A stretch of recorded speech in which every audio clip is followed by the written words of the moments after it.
গল্প শহরে প্রেমের ঘ্রাণ। লেখনীতে আসিফা খান। অন্তিম পর্ব। সময়ের চক্র বহু তাজব।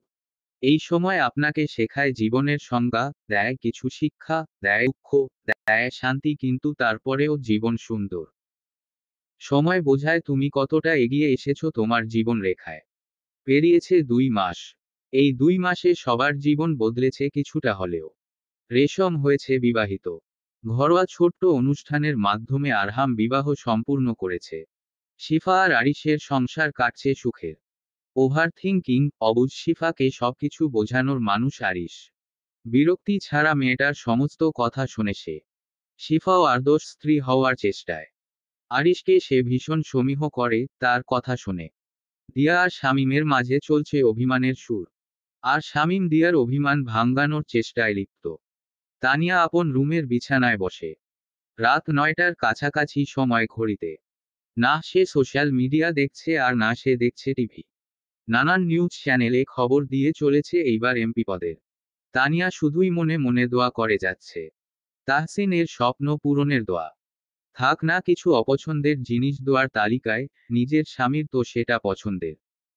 তানিয়ার হাত ঠান্ডা হয়ে আসছে, ঘামছে সে। নিচে টিভির সামনে বসে আছে তার বাড়ির সদস্যগণ। মুহূর্ত যেতে না যেতে উত্তেজনার পারদ চড়ছে।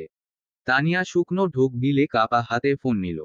মানুষটার নিশ্চয়ই কাউকে প্রয়োজন এই সময়। তাহসিনের নাম্বার ডায়াল করার আগেই কটু শব্দে ফোন বেজে উঠল। কক্ষ কাঁপল সাথে সেও। একেই বলে বুঝি মনে টান। প্রিয় মানুষটির নাম জ্বলজ্বল করছে। তানিয়া অস্থির চিত্তে রিভিজ করে কানে ধরতেই ওই পাশ থেকে শোনা গেল তাহসিনের আবেগময় কণ্ঠস্বর। এমপি তাহসিন আহমেদ বুখারী তার একমাত্র আদরের বউকে সালাম জানায়। আসসালামু আলাইকুম।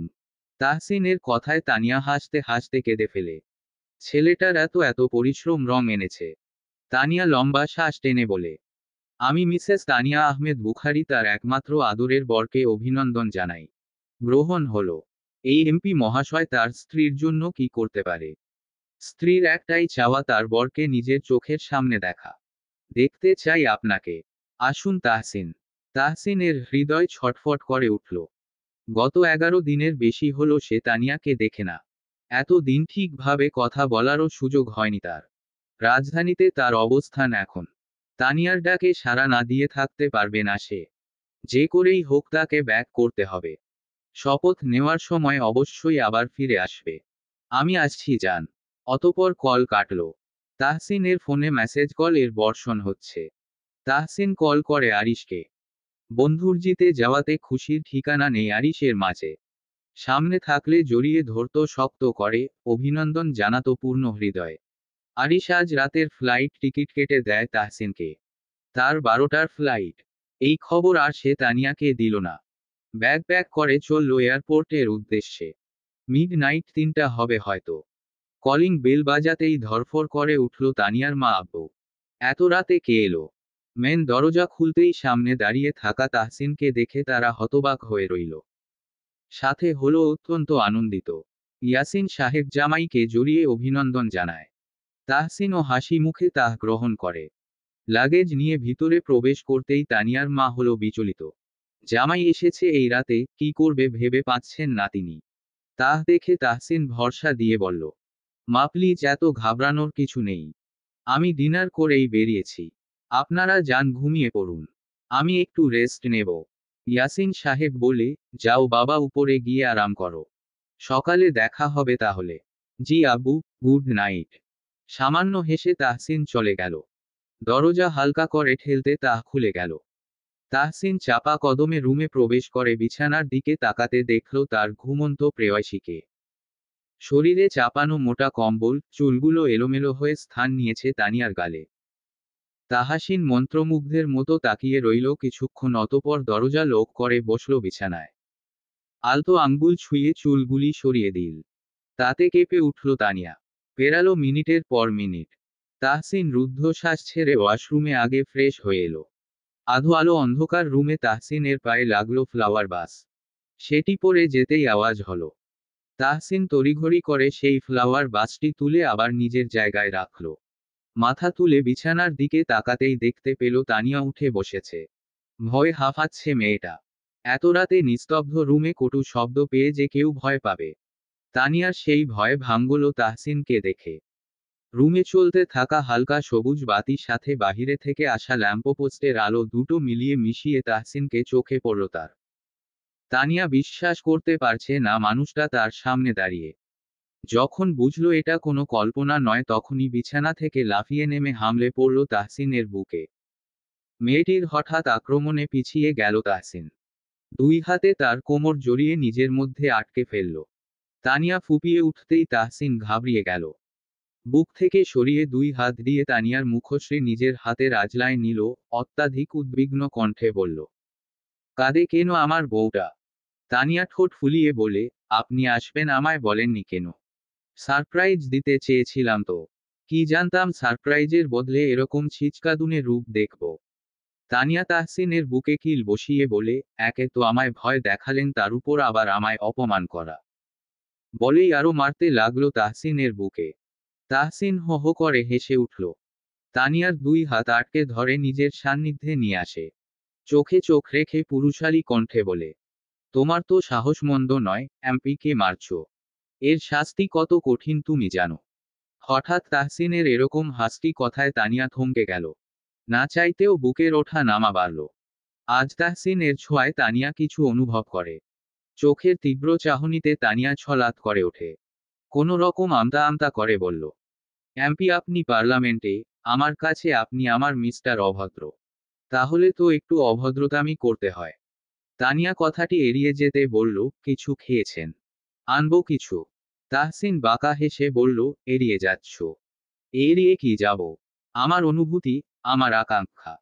অনুষ্ঠান করে নিয়ে যাচ্ছি না বলে এত কঠোর শাস্তি দেবে আমায়? তানিয়া শুকনো ঢোক গিলে দুরু দুরু বুকে বলে, এমন কিছুই না। তাহসিন তানিয়াকে আরো মিশিয়ে নিল নিজের সাথে। কপালের কোণে নাক ঠেকিয়ে বলল, তোমার এক বলাতে এসে পড়লাম। আমার বলাতে আমার হবে তানি। তানিয়া কম্পমান স্বরে কোনো রকম বলে ওঠে, আপনার রেস্ট প্রয়োজন। আমার তোমাকে প্রয়োজন। এত ধৈর্য দেখাচ্ছি বলে আমার ধৈর্যের এরকম ফায়দা লুটতে পারো না তানি। তানিয়া নার্ভাস হেসে বলে, কি বলতে চাইছেন?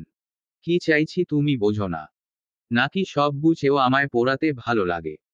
তানিয়া এইবার তাহসিনের গালে হাত রেখে বলে, ধৈর্যের ফল মিষ্টি। আর মিষ্টি চাই না, আমার ডায়াবেটিস হয়ে যাবে। আমার ধৈর্যের বাঁধন ভেঙে গেছে। তানিয়া কি বলবে ভেবে পেল না। অনেক দিন ধরেই এই বিষয় তানিয়া এড়িয়ে গেছে। কিন্তু আর এড়িয়ে যেতে পারছে না। তাহসিনের আকুতি ভরা কণ্ঠস্বর তানিয়াকে গলিয়ে দিচ্ছে।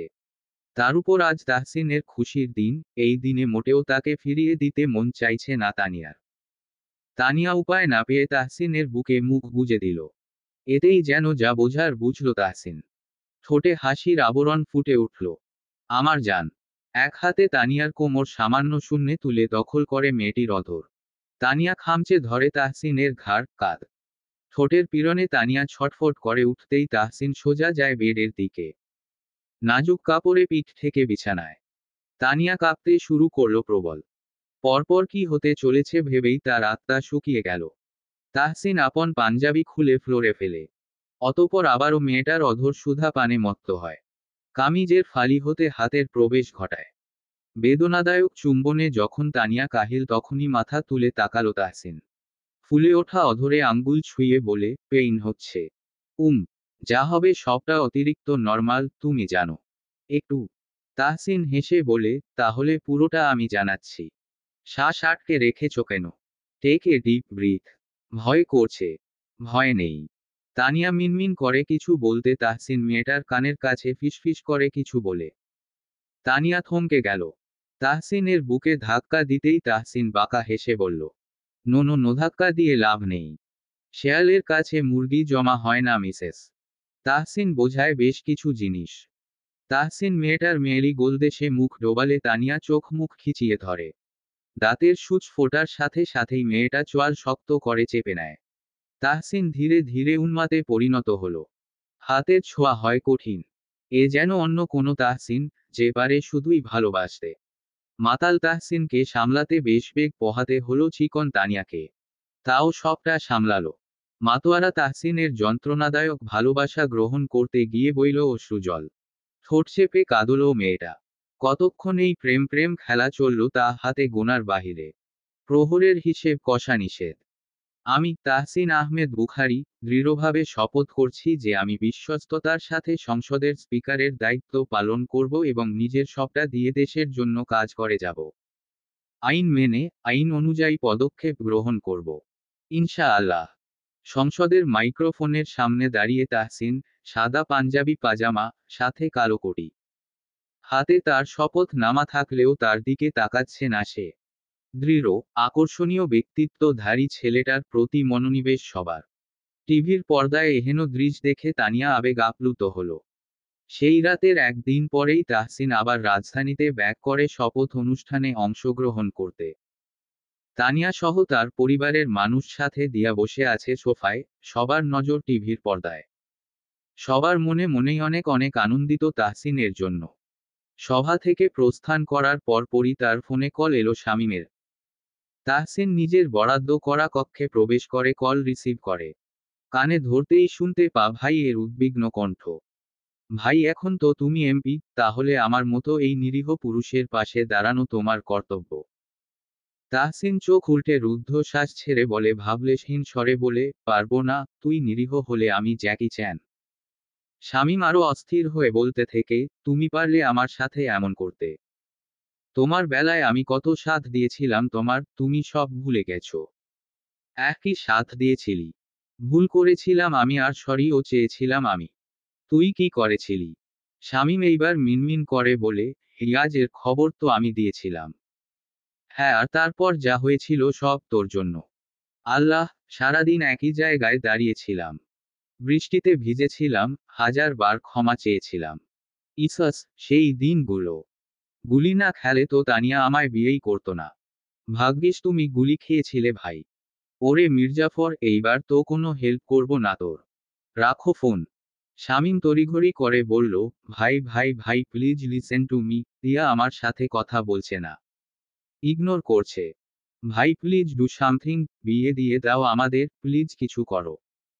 ওকে না পেলে, আমি। তুই কি? বল। মরে যেতে পারবো না, কিন্তু দেবদাস হয়ে যাব ফর শিওর। তাহসিন ঠোঁট বাঁকিয়ে আওয়াজ তুলে বলে, তুই কি করেছিস? নাথিং ভাই, সত্যি বলছি। নো নো নো, কিছু তো করেছিস। না হলে মেয়েটা শুধু শুধু তোকে ইগনোর করবে কেন? শামীম এইবার ক্লান্তির শ্বাস ছাড়ে। চোখ মুখ কুঁচকে বলতে লাগলো বেশ কিছুদিন আগের কথা। কালো রোদ চশমা চোখে বারংবার সময় দেখছে শামীম। বিরাট মোলের এন্ট্রির সামনে দাঁড়ানো সে। অপেক্ষমান দিয়ার জন্য। আজ অনেক দিন পর দেখা মিলবে মেয়েটার। 10 পিন বল খেলার একটা ম্যাচের বাহানায় মেয়েটাকে ডেকেছে। না হলে দিয়া দেখা করতে রাজি হতো না। তার অগোছালো জীবন এখন ট্রেন লাইনের মতো সোজা। খুব সুন্দর করেই গুছিয়ে নিয়েছে সব। একটা সময় যে ছেলেকে সবাই রোমিও বলতো সেই ছেলেই আজ প্রেমিক। কারোর প্রতি দুর্বল। সেই প্রেমিক এখন অপেক্ষায় তার প্রেমিকার। শামীম ফোঁস করে নিঃশ্বাস ছাড়ে। মেয়েটা এখনো আসছে না, একবার কি কল করবে। ভাবতে ভাবতেই আশেপাশে তাকানোর আগেই কেউ হুট করেই জড়িয়ে ধরে শামীমকে। হঠাৎ এমন হওয়ায় শামীম ভড়কে যায়। ভাবে এটা দিয়া, নিজের হাত আগন্তুকের পিঠে রাখতে যাবে কি তার আগেই অকাঙ্ক্ষিত রমণীটি উঠে তাকালো শামীমের দিকে। এইবার শামীম 440 ভোল্টের ঝটকা খায়। চোখ বড় বড় করে মেয়েটাকে দেখতেই বসে এটা তার এক্স, সেই চুমু দেওয়া এক্স। শামীমের মাথা চটে যায়। অনেক রিলেশন থাকলেও শামীম কখনোই কারো সাথে ঘনিষ্ঠ হয়নি, আর এই মেয়ে প্রথম যে শামীমকে চুমু দিয়েছিল, আবার আজ উড়ে এসে জড়িয়ে ধরল। রাগে মাথা খারাপ হলো ছেলেটার। চোয়াল শক্ত করে কিছু বলতে যাবে তার আগেই মেয়েটি বলে ওঠে, লং টাইম নাসি, শামীম আগের চেয়ে বেশি হ্যান্ডসম হয়ে গেছো। তো কার জন্য ওয়েট করছো? নিউ জিএফ নাকি? তা হ্যাটার সাথে কতদিন টাইম পাস করার ইরাদা? যাক সে কথা, আমি এখনো তোমার প্রতি অ্যাট্রাক্ট। আমি আবার ব্যাক করতে রাজি। বলে আবারও জড়িয়ে ধরতে চায় মেয়েটা। এইবার শামীম তার 2 হাত ধরে বাঁধ দেয়। চোখ বন্ধ করে নিজেকে সংযত করতে চাইল, ভারিক্কি নিঃশ্বাস ফেলে রাস্তার দিকে তাকাতেই মাথায় বাজ পড়ল শামীমের। দিয়া চুপচাপ দূরে দাঁড়িয়ে আছে। মেয়েটা কখন থেকে দাঁড়িয়ে। শামীমের মাথা এইবার ফেটে যাবে যাবে ভাব। এখন মাথা ঠুকতে মন চাইছে নিজের। অতীতে করা পাপ এখন চোখের সামনে দাঁড়িয়ে শামীমের মজাক উড়াচ্ছে। হয় রে। শামীম ফট করে দূরে সরে এলো। দিয়ার দিকে তাকিয়ে শুকনো খটখটে স্বরে মেয়েটির উদ্দেশ্যে বলে, go just get lost from my eyes. মেয়েটি বাঁকা হেসে বলল, see you again baby. Shamim ছুটে গেল দিয়ার কাছে। মেয়েটি অতি শান্ত হয়ে দাঁড়িয়ে আছে। শামীমের মধ্যে বইল ঝড়।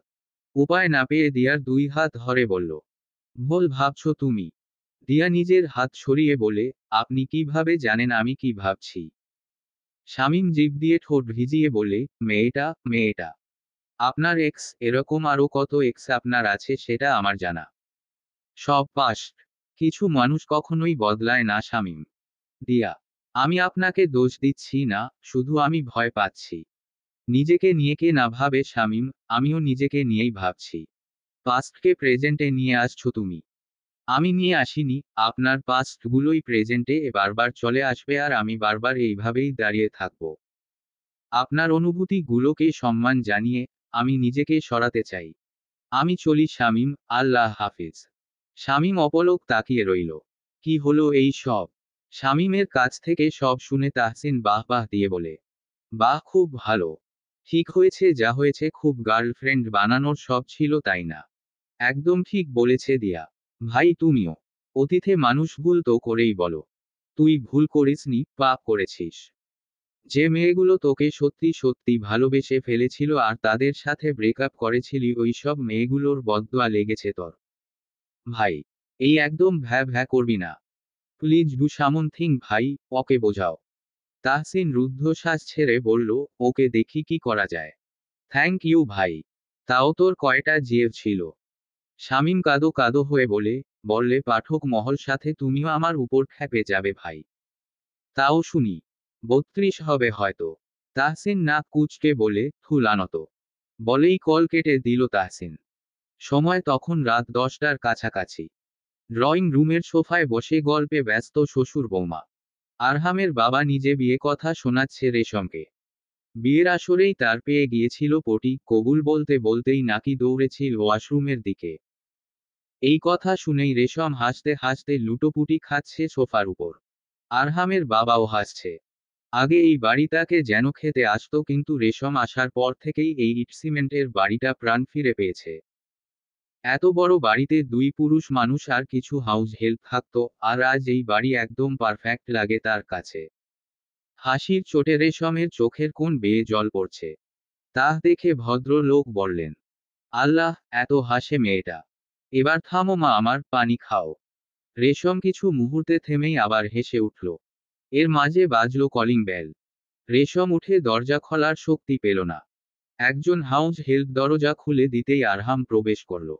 ইন করা গ্রে শার্ট প্যান্ট পরা আরহামকে ক্লান্ত দেখল। হাতে থাকা ব্রিভেকেশব একটি টেবিলে এর উপর রেখে নিজের কবজির কাছে শার্টের বোতাম খুলতে খুলতে তাকিয়ে রইল হাসোজল বউয়ের দিকে। প্রশান্তি অনুভব করল অন্তরে। রেশমের হাসি বন্ধ হলো আরহামের দিকে তাকাতেই।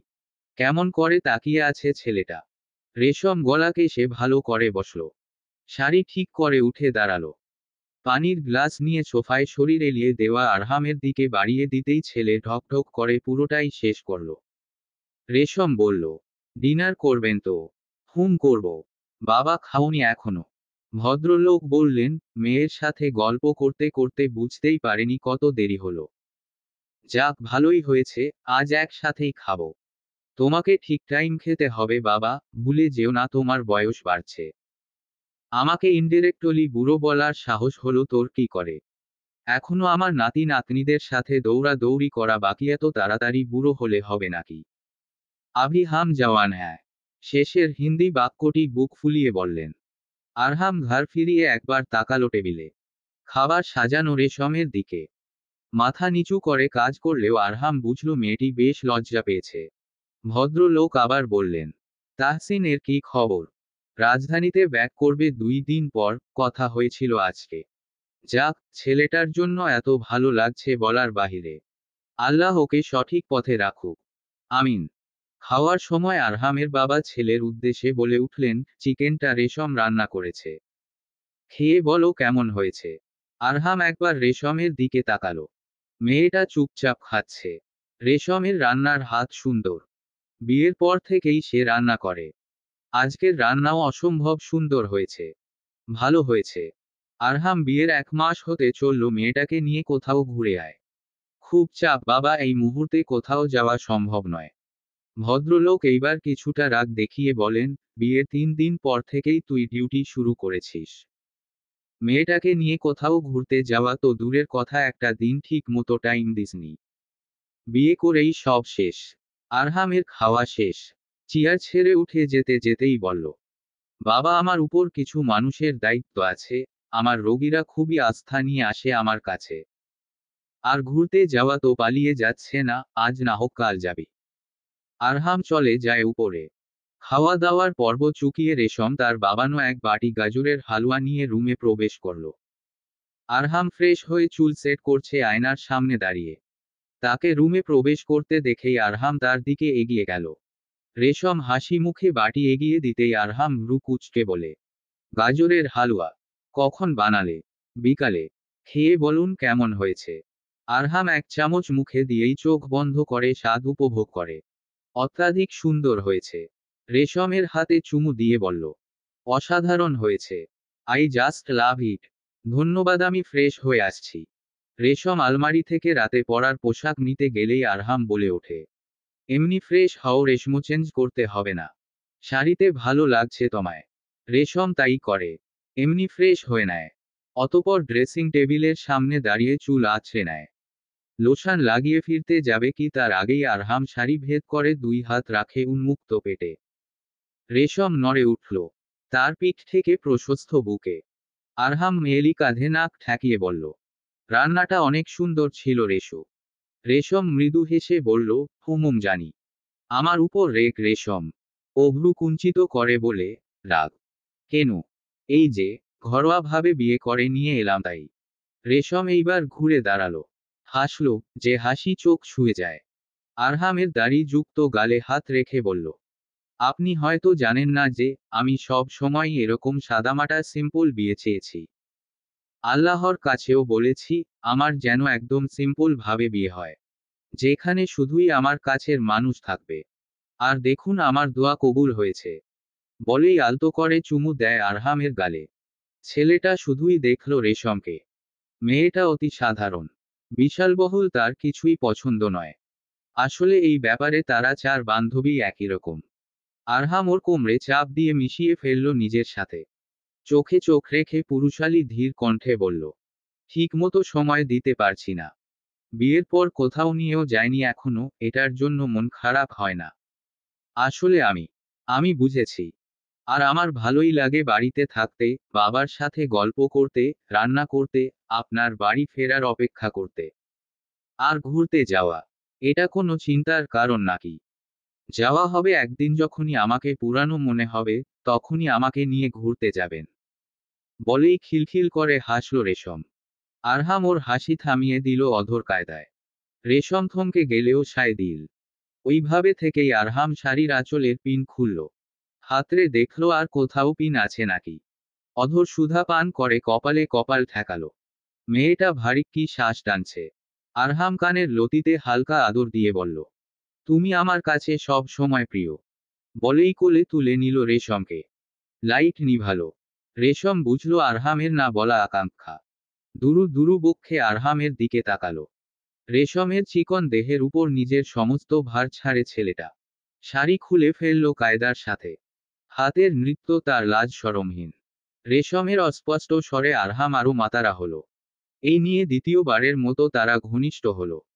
প্রথমবার রেশমের শরীর অতি খারাপ হয়ে যাওয়ায় আরহাম মেয়েটার কাছে আসার সাহস পায়নি।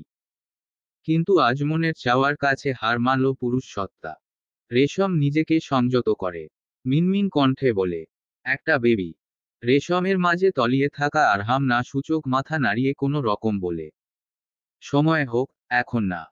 কিন্তু শু জাস্ট ফিল দিস মোমেন্ট। অতপর দুই প্রেমিক যুগল ভেসে গেল প্রেম প্রেম খেলায়, যেখানে শুধুই প্রেম পাওয়া যায়। মানুষটা একান্ত আমার বলে দাবি করা যায়, যেখানে হারিয়ে ফেলার ভয় থাকে না। অফিস থেকে আরিশ 9টার দিকেই ফিরে আসে। ফ্রেশ হয়ে খেয়ে বেরিয়ে যায় কিছু কাজে। তাহসিন এখানে নেই, তার বেশ কিছু কাজ আরিশ এগিয়ে রাখে। তাহসিনের বলায় ছেলেটা দৌড় দেয় পার্টি অফিসে। সেই যে গেল, এখনো আসার নাম নেই তার। মাঝে শিফা একবার কল দিয়েছিল, কথা হয়েছে। আরিশ তাকে জিজ্ঞাসা করে, আসার সময় কিছু নিয়ে আসবো? শিফা ঠোঁট চেপে কিছুক্ষণ ভেবে বলে, পেস্ট্রি একটা। না না, দুটো দুটো না, তিনটে তিনটে নিয়ে আসবেন প্লিজ। আরিশ দেহ কাঁপিয়ে হাসল। তবে শব্দ হলো না। বউটা তার লাখে একটা। হোক কিছু অবুঝপনা, থাক না কিছু ভীরুতা, সবকিছুর পরে মেয়েটার একটা সুন্দর স্নিগ্ধ মন আছে, যেখানে শুধুই আরিশের বসবাস। যেখানে ছেড়ে যাওয়ার ভয় নেই, নেই কোনো ছলচাতুরি। যা আছে তা শুধুই আকাশ সমান ভালোবাসা। আরিশের শেষ ভালোবাসা। আরিশ আলতো হেসে বলল, নিয়ে আসবো। আর কিছু? না, আর কিছু না, আপনি আসুন তাড়াতাড়ি। আসছি বার্ড। আরিশ এলো রাত 11:15 দিকে। বাড়িতে প্রবেশ করতে বুঝল তার মা বাবা নিজের ঘরে। একজন হাউস হেল্প কিচেনে কাজ করছে। আরিশ সিঁড়ি বেয়ে উপরে উঠে যেতে নিলে পিছন থেকে মিস্টার শাহরিয়ার ডেকে উঠল। আরিশ পিছন ফিরে তাকাতেই তিনি বললেন, এত রাত করে বাড়ি আসার মানে কি আরিশ? মেয়েটা রুমে একা। এত ইররেসপন্সিবল কেমন করে হতে পারো? আব্বু ইচ্ছে করে দেরি করিনি। জানি আমি, তাও একটু বোঝা উচিত তোমার। ওকে আব্বু। যাও এবার ঘুমাও। আরিশ সিঁড়ি বেয়ে উপরে যেতে যেতে বলে ওঠে, তুমিও রুমে যাও, তোমার বউও তো একা আব্বু। এত ইররেসপন্সিবল কেমন করে হতে পারো? বেয়াদব কোথাকার। মিস্টার শাহরিয়ার বিড়বিড় করে কথাটি বলেই চলে গেলেন। আরিশ রুমে প্রবেশ করল। হাতের প্যাকেটটা টেবিলে রেখে সামনের সোফার দিকে নজর দেওয়ার আগেই শিফা ঝপাট করে তাকে জড়িয়ে ধরল। আরিশ পিছিয়ে গেল এক পা।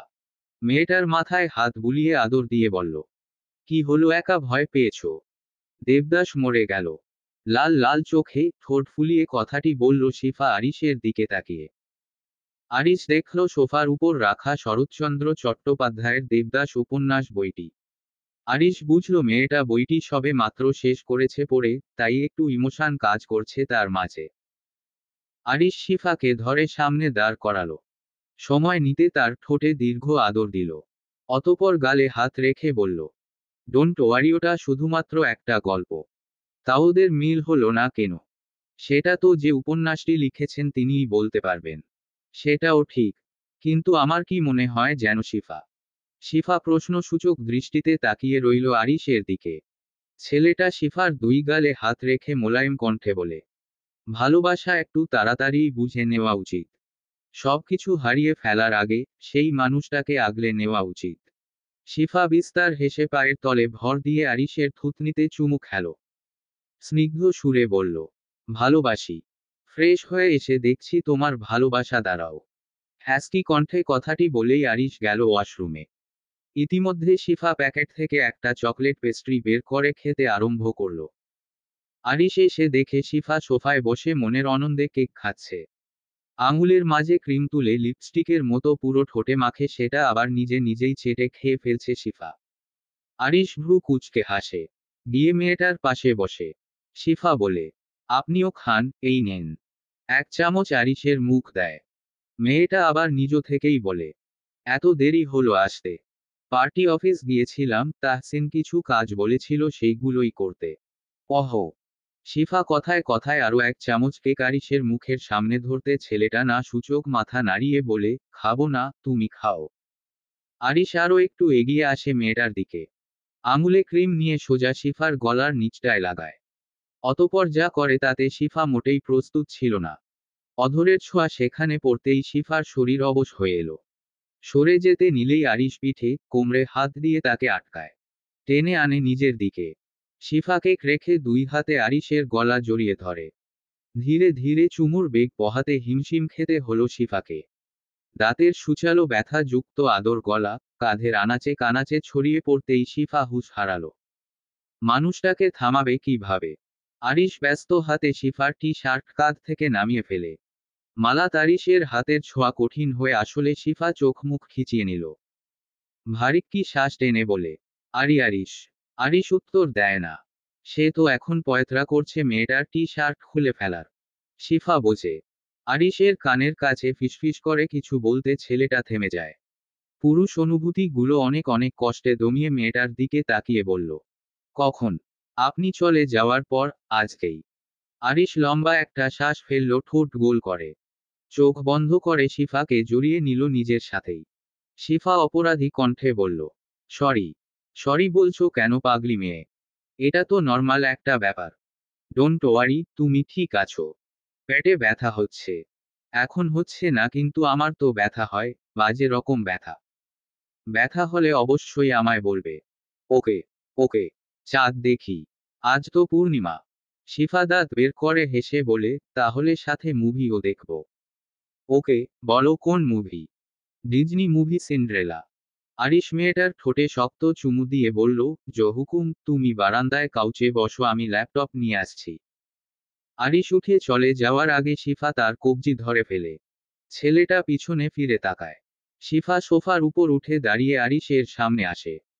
মুহূর্ত যেতেই শিফা আরিশের গালে, কপালে, নাকে, থুতনিতে এবং শেষে অধরে দীর্ঘ চুমু দিয়ে বলল, কিছু দোয়া থাকে না, যেগুলো আমরা নিজের মন থেকে আল্লাহর কাছে প্রার্থনা করি, আর যখন সেই দোয়া পূরণ হয়ে যায় তখন বিশ্বাস করতে অবাক লাগে।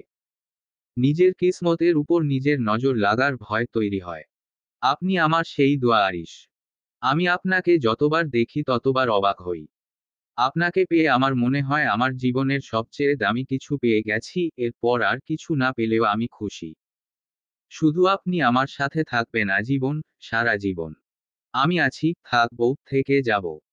মাঝারি কাউচে, একই ব্ল্যাঙ্কেটের মধ্যে আধশোয়া হয়ে ল্যাপটপের দিকে মনোনিবেশ দুই নরনারীর। শিফা আরিশের বুকের মাঝে লেপ্টে। ব্ল্যাঙ্কেট মুড়িয়ে দিয়েছে তাকে আরিশ। শুধুই চোখ দুটো বেরিয়ে আছে। আরিশের হাত মেয়েলি উন্মুক্ত অবয়বে। বউকে বুকের মাঝে নিয়ে চাঁদ দেখার সাথে সাথে মুভিও দেখা হচ্ছে তার।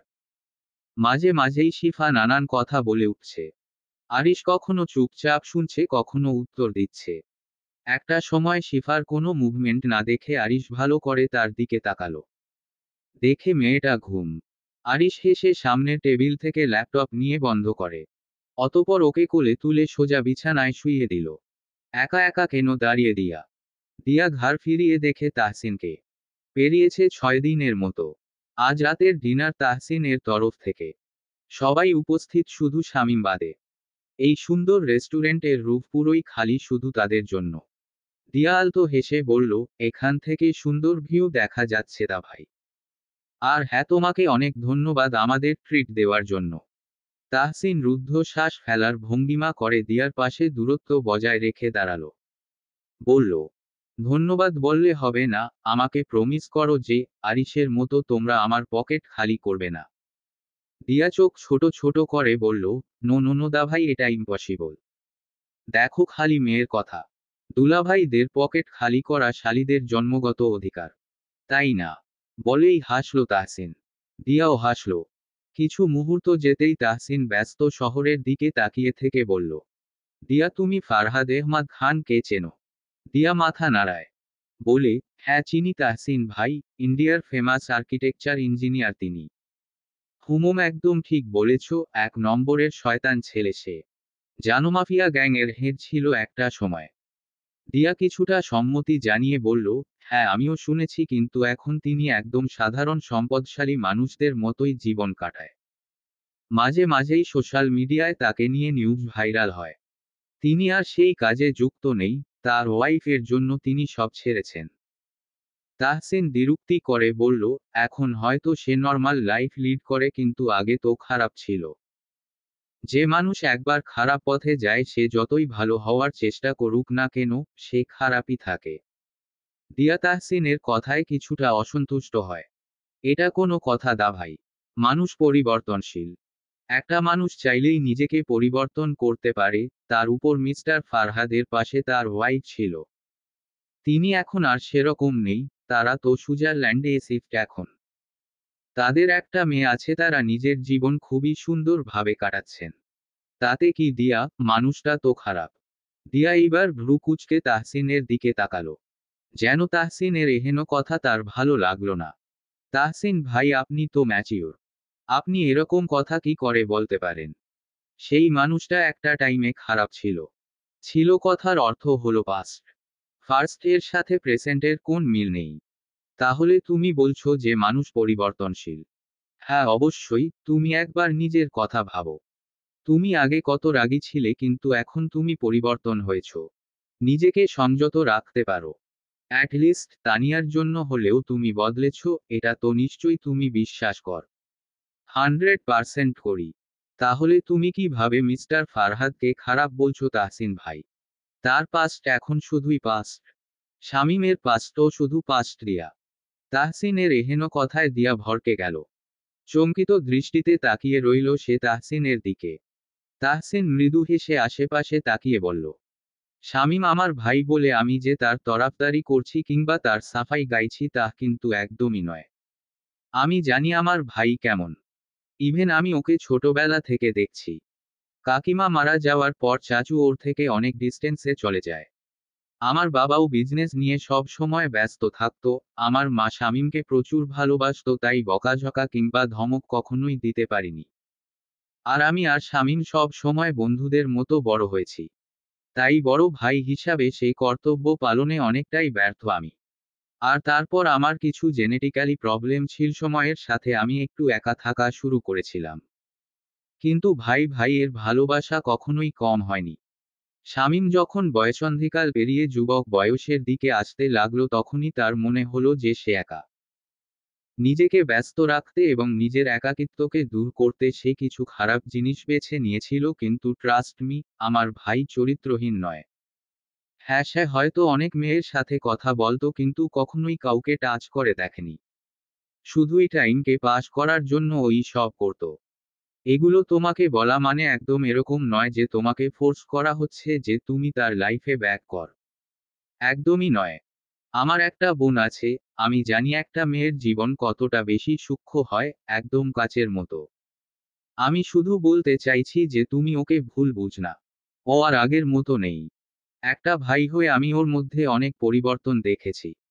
অফিসের কাজ দেখা, ঠিক সময় বাড়ি ফিরে আসা, ঠিক টাইমে ঘুমিয়ে যাওয়া। তার অগোছালো জীবন আর অগোছালো নেই। তার অনেকটা ক্রেডিট যদি আমি তোমায় দিতে চাই তাহলে ভুল হবে না। দিয়ার নাক টানার শব্দে তাহসিন তার দিকে তাকায়। দেখে মেয়েটা কাঁদছে। জিভ কাটে। তড়িঘড়ি কণ্ঠে বলে, হেই বনু, প্লিজ ডন্ট ক্রাই। আমি তোমাকে একদম কাঁদাতে চাইনি, কাঁদে না। দিয়া ক্রন্দনরত কণ্ঠে বলল, আমি জানি তুমি যা যা বলেছ। আমি সবটা বুঝি, কিন্তু সেদিনকে যখন ওই মেয়েটা তাকে জড়িয়ে ধরেছিল বিশ্বাস কর মনে হয়েছিল কেউ আমার হৃৎপিণ্ডে আঘাত করেছে। এই জন্য শামীম অত্যাধিক বেশি গিল্টি ফিল করছে। ওকে শাস্তি দাও, একটা কাজ করতে পারো। দিয়া মিটিমিটি তাকিয়ে বলে, কি? তাহসিন ছাদ থেকে নিজের দিকে তাকিয়ে থেকে ইশারা করে বলল, ওকে এই ছাদ থেকে ফেলে দাও। দিয়া আঁতকে উঠে বলল, মরে যাবে দা ভাই। তোমাকে ছাড়াও এমনিতেই মরে যাবে। দিয়া ঠোঁট বাঁকিয়ে বলল, এটা একটু বেশিই বললে দা ভাই। একটু বেশি না বললে হয় কি করে? তরফদারি তো একটু করতেই হবে। আমার ভাই বলে কথা। দিয়া সামান্য হেসে বলল, আমার মন চায় আমি সবাইকে বলে দেই যে শামীম শুধু আমার, আর তার দিকে তাকানো যাবে না। ওই এটার জন্য আমার মাথায় একটা আইডিয়া আছে। যদি তোমার খারাপ না লাগে এবং তোমার অনুমতি থাকে তাহলে আমরা এটা করতে পারি। কি? তাহসিন হেসে ফিসফিস করে কিছু কথা বলে। যা শুনেই দিয়া হেসে উঠল, সাথে তাহসিনও। এরই মাঝে তানিয়া এগিয়ে এলো। তাহসিন ওর হাত ধরে নিজের দিকে টেনে আনে। তানিয়া বলে, কি কথায় হাসা হচ্ছে? চলো যান, বলছি। দিয়া শামীম ওই যে দাঁড়িয়ে, একটু কথা বলে নাও। বলেই তাহসিন তানিয়াকে নিয়ে ওপর দিকে চলে গেল। শামীম গুটি গুটি পায়ে দিয়ার পাশে দাঁড়ালো। মাথা নিচু করে আছে ছেলেটা। দিয়া আকাশের দিকে তাকিয়ে থেকেই বলল, বাড়ির বড়দের নিয়ে আসবেন আমার বাবার কাছে আমাকে চাইতে। বাবা হ্যাঁ বললে তারপরে কথা বলবো। শামীমের চোখ চকচক করে উঠল। অবিশ্বাস্য চিত্তে বলল, বিয়ে করবে আমাকে?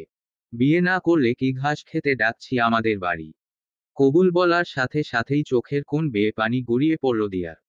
তা খুবই সূক্ষ্ম নজরে দেখল শামীম। উপস্থিত সবাই সন্তুষ্ট মনে আলহামদুলিল্লাহ বলে ওঠে। হাত তুলে মোনাজাত করে সবাই। নব দম্পতির শান্তিময় জীবনের জন্য দোয়া করে মন খুলে। ইতিমধ্যে পেরিয়েছে 1.5 মাস। সেই রাতের 2 দিন পরই শামীম বাড়ির সবাইকে নিয়ে মেয়ে দেখতে আসে। অবশ্যই এই সম্পর্কের মিলের জন্য অনেকটা ক্রেডিট তাহসিন আর তানিয়ার। শামীম বিয়েতে মোটেই দেরি করতে চাইছিল না। তাই তো তাহসিন অনেক বলে কয় বিয়ে ফেললো 1.5 মাস পর। দিয়ার পরিবার মানল। আর আজ সেই খুশির মুহূর্ত। এখানে সবাই উপস্থিত, শুধু তানিয়া বাদে। মেয়েটা সব ভিডিও কলে দেখেছে। কারণ আগামীকাল তাহসিন, তানিয়া আর শামীম দিয়ার একত্রে রিসেপশন। আজকের বিয়েটা হলো একটা কমিউনিটি হলে। দিয়া বিয়েটা সাধারণভাবেই করতে চেয়েছিল, তাই অত্যাধিক বেশি জাঁকজমকপূর্ণ ব্যাপার ঘটেনি। দিয়া আর শামীমকে পাশাপাশি বসানো হলো। ফটোগ্রাফার বেশ কিছু দৃশ্য বন্দি করল তাদের। শিফা দূরে দাঁড়িয়ে দেখছে, চোখে মুখে স্নিগ্ধ হাসি লেপ্টে। আরিশ ওর পিছনে দাঁড়ালো নিঃশব্দে। কানের কাছে ঝুঁকে বলল, আবার বিয়ে বিয়ে পাচ্ছে। মেয়েটা চমকে উঠল। বুকে হাত দিয়ে পিছন ফিরে তাকাতেই শান্ত হলো সে। ভয় পাইয়ে দিয়েছিলেন। আরিশ শাড়ি পরিহিত শিফাকে দেখল কিছু মুহূর্ত। অতপর গালে হাত রেখে বলল, এখনো কিছু খাওনি তো? খিদে পাচ্ছে না? দুপুর 3টে বাজে। সবাই একসাথে খাই। তানিয়া হলে আরো ভালো হতো। আচ্ছা। আরহাম কই রেশম? শেষের কথাটি আরিশ চেয়ারে বসে থাকা রেশমের দিকে চেয়ে বলল। রেশম ভ্রু কুঁচকে ঠোঁট ফুলিয়ে বলে, আর্জেন্ট কল এসেছিল, তাই একটু বেরিয়েছে। আজকেও ভাইজান ছুটি নেয়নি। শিফা, নিয়েছিল তো? রেশম। তাহসিন হাত ছেড়ে ডাকে আরিশকে। কমিউনিটির বাহিরে গার্ডেনে দাঁড়ালো দুই বন্ধু। তাহসিনকে ক্লান্ত দেখল। ভাইয়ের বিয়ে, সাথে কাল দুই ভাইয়ের একত্রে রিসেপশন, সব মিলিয়ে প্রচুর কাজ তার। তার উপর সে এখন সাধারণ কেউ না। তার কাঁধে আসমান সম দায়িত্ব। তাহসিন লম্বা শ্বাস টেনে বলে, সিগারেট আছে? আরিশ পকেট হাতড়ে দেখল।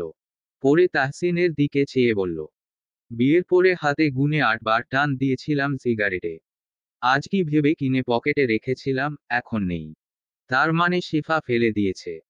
তাহসিন বিরক্ত হয়ে বলল, এই বউদের কি প্রবলেম বলতো? সিগারেট দিয়ে তাদের এত শত্রুতা কেন? আরিশ বাঁকা হেসে বলে, পোড়া খাবারও মানুষ খেতে চায় না, ব্রাদার। বুঝেছ? তাহসিন আরিশের কথার গভীরতা বুঝে শরীর কাঁপিয়ে হেসে মাথা নাড়িয়ে হ্যাঁ বোঝায়। সে বুঝেছে। অতপর বলল, ওই মালটার কি খবর? ইডি পেল কত? 5.5 কোটি নগদ টাকা, 15 কিলোর মতো সোনা। তারপর ব্যাংক, অন্যান্য প্রপার্টি তো আছেই। শালা চোর। বাদ দে, কাল নিয়ে কি প্ল্যান? জানি না, বউ ঘরে আনলেই বাঁচি আপাতত। আরিশ হাসে বন্ধুর কথায়। অতপর বিশাল লম্বা টেবিল পাতা হলো। নানান পদের খাওয়া দাওয়ার আসর জমলো। দিয়া যেন হাঁফিয়ে ওঠে কিছুটা। শামীম ধীর কণ্ঠে বলে, শরীর খারাপ লাগছে? এই প্রশ্নের উত্তর তো পেলি না, তার পরিবর্তেই শুনল দিয়ার অবাঞ্ছিত এক কথা। আজ না যাই। কাল যাব তানিয়ার সাথে। শামীম পানি খেতে গিয়ে বিষম খেল। মেয়েটা বলে কি? আজ না যাই মানে? বিয়ে করে বউ নিয়ে যাবে না? এটা কেমন কথা? শামীম নার্ভাস হেসে দিয়ার দিকে ঝুঁকে গিয়ে বলল, মানে? দিয়া ইনোসেন্ট ফেস বানিয়ে বলল, মানে আজ আপনাদের বাড়ি না যাই। Are you kidding me right? No. ইম্পসিবলের কম হয় না, আর হলেও আমি হওয়াবো না। আজকেই তুমি যাবে। No argument. দিয়া আরো বেশি অসহায়, ইনোসেন্ট ফেস বানিয়ে বলল, প্লিজ। যতই কিউট ফেস করো, হবে না। তার উপর মানুষ কি বলবে? হ্যাঁ, বিয়ে করে বউ আনেনি। ইসস, কি বাজে হবে বিষয়টা। তাহসিন ভাই, হাসি ওড়াবে আমার। কেউ লেগ পুল করতে ছাড়বে না। দিয়া বিড়বিড় করে কি যেন বলল, তা দেখে শামীম চোখ বড় বড় করে বলে, এই বিড়বিড় করে কি বলছো? গালি দিচ্ছ আমাকে? ভুলে যেও না আমি তোমার হাজবেন্ড। সম্মান করো আমাকে। শেষের কথাটি একটু টানটান হয়ে বলল। পাঞ্জাবির কলার উচালো, যেন মহান কোনো কাজ করেছে। দিয়া মুখ ভেঙচি দিয়ে বলল, হাজবেন্ড না ছাই। হাফ প্যান্ট কোথাকার। সর্বশেষে লগ্ন এলো বিধায় বেলার। দিয়া নিজের বাবার বুক ভাসালো। শামীমের কপাল ঘেমে উঠল। মেয়েটা এমন ভাবে কাঁদছে যেন তাকে কিডন্যাপ করে নিয়ে যাওয়া হচ্ছে। দিয়ার বাবা শামীমের কাঁধে হাত রেখে বলে, ভালো রেখো আমার মেয়েকে। একটা বাবা হিসাবে এইটুকুই আমার চাওয়া। শামীম শ্বশুর মশাইয়ের হাতে হাত রেখে আশ্বাস কণ্ঠে বলল, ইনশা আল্লাহ বাবা। অতপর গাড়িতে উঠল সবাই। ধীরে ধীরে খালি হলো কমিউনিটি সেন্টার। আজ আবারও দুই প্রেমিল যুগল হালাল সম্পর্কে জড়িয়ে গেল। তাদের আগামী জীবন সুন্দর হোক, এটাই সবার চাওয়া। সন্ধ্যা নেমেছে অনেক আগেই। শামীম আর দিয়া বেরিয়ে যেতেই আরিশ শিফাকে তানিয়ার কাছে রেখে আবারও সেন্টারে আসে। তাহসিন আর সে মিলে সেন্টারের অগোছালো কাজ গুছালো। বেঁচে যাওয়া খাবার সব পাঠালো মাদ্রাসায়। বেশ ক্লান্ত হলো দুই ছেলে। নিস্তব্ধ সড়কের বুক চিরে এগিয়ে যাচ্ছে আরিশের গাড়ি। শিফা পাশে বসে। ছেলেটার কোট খুলে পিছে রাখা, পাঞ্জাবির দুটো বোতাম খোলা। শিফা মৃদু হেসে হাত রাখে আরিশের কাঁধে। হালকা হাতে চেপে দিতে দিতে বলে, অনেক কাজ করেছেন নাকি? ক্লান্ত লাগছে। আরিশ ঘাড় ফিরিয়ে একবার তাকালো শিফার দিকে। অতপর আবার সামনে চেয়ে বলল, একটুবারই ফিরে মাথা টিপে দেবে? আচ্ছা। আজ শামীম ভাই আর দিয়াকে কত ভালো লাগছিল তাই না? কিন্তু আমার নজর তো তোমার উপর ছিল। শিফা জানালার বাহিরের দিকে তাকিয়ে ঠোঁট চেপে হাসে। আরিশ এইবার কিছুটা ভিন্ন কণ্ঠে বলল, একটা কথা শুনেছি তোমার নামে। শিফা ভ্রু কুঁচকে বলে, কি কথা? শুনেছিলাম তোমার নাকি গাড়িতে রোমাঞ্চ করার ভীষণ ইচ্ছে। শিফা স্তব্ধা খেল। গোল গোল চোখে চেয়ে রইল আরিশের দিকে। কথাটি মিথ্যে নয়। একদিন চার বান্ধবী মিলে একটা মুভি দেখছিল, সেখানে নায়ক নায়িকাকে গাড়ির মধ্যে কিস করতে দেখে শিফার অনেক হাসি পায়। সেদিন মজার ছলে বলেছিল যে তারও এরকম গাড়িতে রোমাঞ্চ করার ইচ্ছে। বান্ধবীদের মাঝে ইয়ার্কিতে বলা কথাটা এত এগিয়ে আসবে ভাবেনি। শিফার এখন লজ্জা লাগছে। নিশ্চয়ই তানিয়া কথাটি তাহসিনকে বলেছে আর তাহসিন আরিশকে। শিফার ভাবনা চিন্তার মাঝেই কখন গাড়ি থেমেছে তা ভাবনার বাহিরে। আরিশ গাড়ি সাইডে করে, গাড়িতে জ্বলতে থাকা আলো নিভিয়ে দিল। শিফা ভীরকালো। কিছু বুঝে ওঠার আগেই আরিশ ওকে টেনে নিল নিজের সাথে। শিফা কাপা ঠোঁটে বলল, ওটা তখন মজা করে বলেছিলাম। কিন্তু বলেছিলে তো বাট। তোমার ইচ্ছে কিভাবে অপূর্ণ রাখি বলো? অধরের ছোঁয়া পেল নিজের নরম অধরের উপর। শাড়ির ফাঁকে কোমরে হাত রাখে আরিশ। ওপর হাতের মুঠোয় নিল মেয়েলি মোলায়েম বদন। সেথায় ভারী স্পর্শে শিফা অস্পষ্ট স্বরে গুমড়ে ওঠে। ব্যথায় আঁচড় কাটে আরিশের কাঁধে, গলায়। সেই আঁচড়ের বদলা নিতেই রুক্ষ হলো অধর স্পর্শ। গলা হতে শাড়ির আঁচল টেনে নামালো হালকা। অতপর সেথায় শক্ত শক্ত চুম্বনে ভরিয়ে তোলে। শিফা উপায় না পেয়ে ধাক্কা দেয় আরিশের বুকে। তাতে যেন অসন্তুষ্ট আরিশ। মেয়েটার দুই নিজের একটা হাতের মুঠোয় নিয়ে আটকালো। ভারী কি নিঃশ্বাস ফেলে বলল, সরিয়ে দিতে চাইছো আমায়? শিফা মাথা নাড়িয়ে না বোঝায়। কোনো রকম বলে, বাড়ি যাই আগে। আরিশ জেদ দেখিয়ে বলল, না। বলেই আঁচলের পিন খুলে দিল। সাথে সাথেই খসে পড়ল শাড়ির সেই অংশ। শিফা আঁতকে ওঠে। ছেলেটা কি করতে চাইছে? এটা রাস্তা যে, সে কি ভুলেছে নাকি? এরপর আরিশ যা করে তা ধারণার বাইরে। শিফা তড়িঘড়ি কণ্ঠে বলে, না না আরিশ প্লিজ, এটা রাস্তা। আরিশ ঘোর লাগা চোখে শিফার দিকে তাকিয়ে বলল, বাড়ি ফিরে না শুনবো না। আচ্ছা। আরিশ হেসে মেয়েটির কপালে চুমু এঁকে গাড়ি স্টার্ট দিল। শিফা যেন হাঁফ ছেড়ে বাঁচল। গলায় জ্বালা হচ্ছে। সেখানে আঙুল দ্বারা ছুঁয়ে দিতেই ব্যথা অনুভব করে। মাঝে মধ্যেই আরিশ এহেন পাগলামি করে।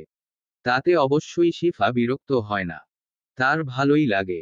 আরিশের কেয়ার, রিসপেক্ট, ভালোবাসা সবটাই শিফার মন ছুঁয়ে যায়। সেখানে মাঝে মাঝে ছেলেটার এহেন পাগলামি মেনে নিতে অসুবিধে কোথায়? বাড়ি ফিরে শিফা সিঁড়ি বেয়ে উপরে যেতে নিলেই তাকে আটকালো তার শাশুড়িমা। বিয়েতে কি কি হলো জিজ্ঞাসা করতে লাগলো। শিফাও সব বলল। সময় পেরোয় 10 মিনিট। আরিশে সেই রুমে গেছে।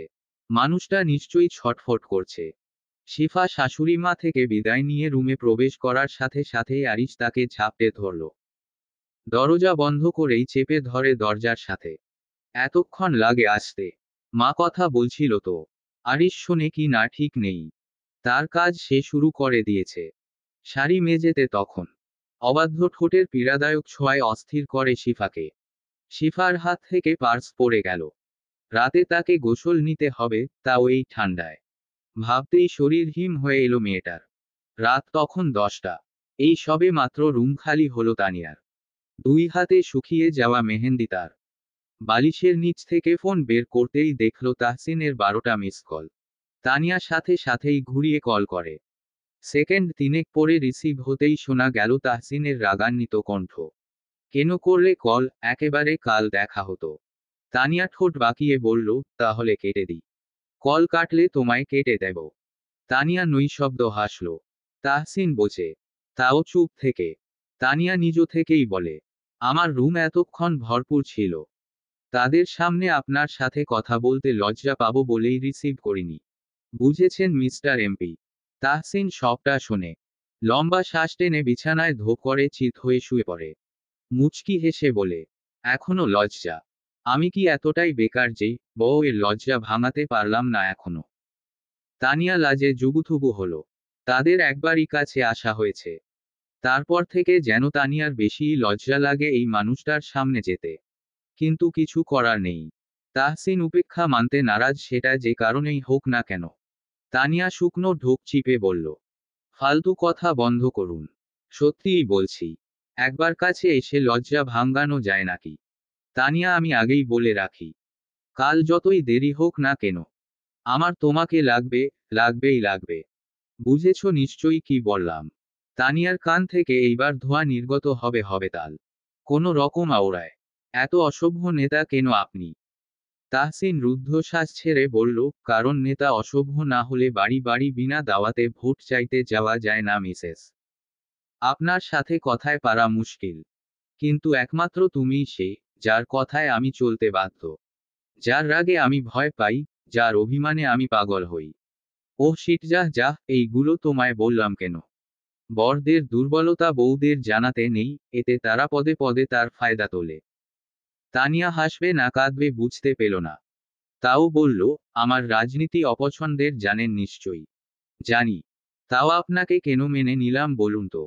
ভালোবাসো তাই। সেটা তো অবশ্যই, কিন্তু আরও একটা কারণ আছে। আমি যেদিন আপনাকে সরি বলেছিলাম সেই প্রথম দিনের জন্য, তখন কিন্তু আপনি আমার সেই ক্ষমা চাওয়ার ফায়দা নেননি।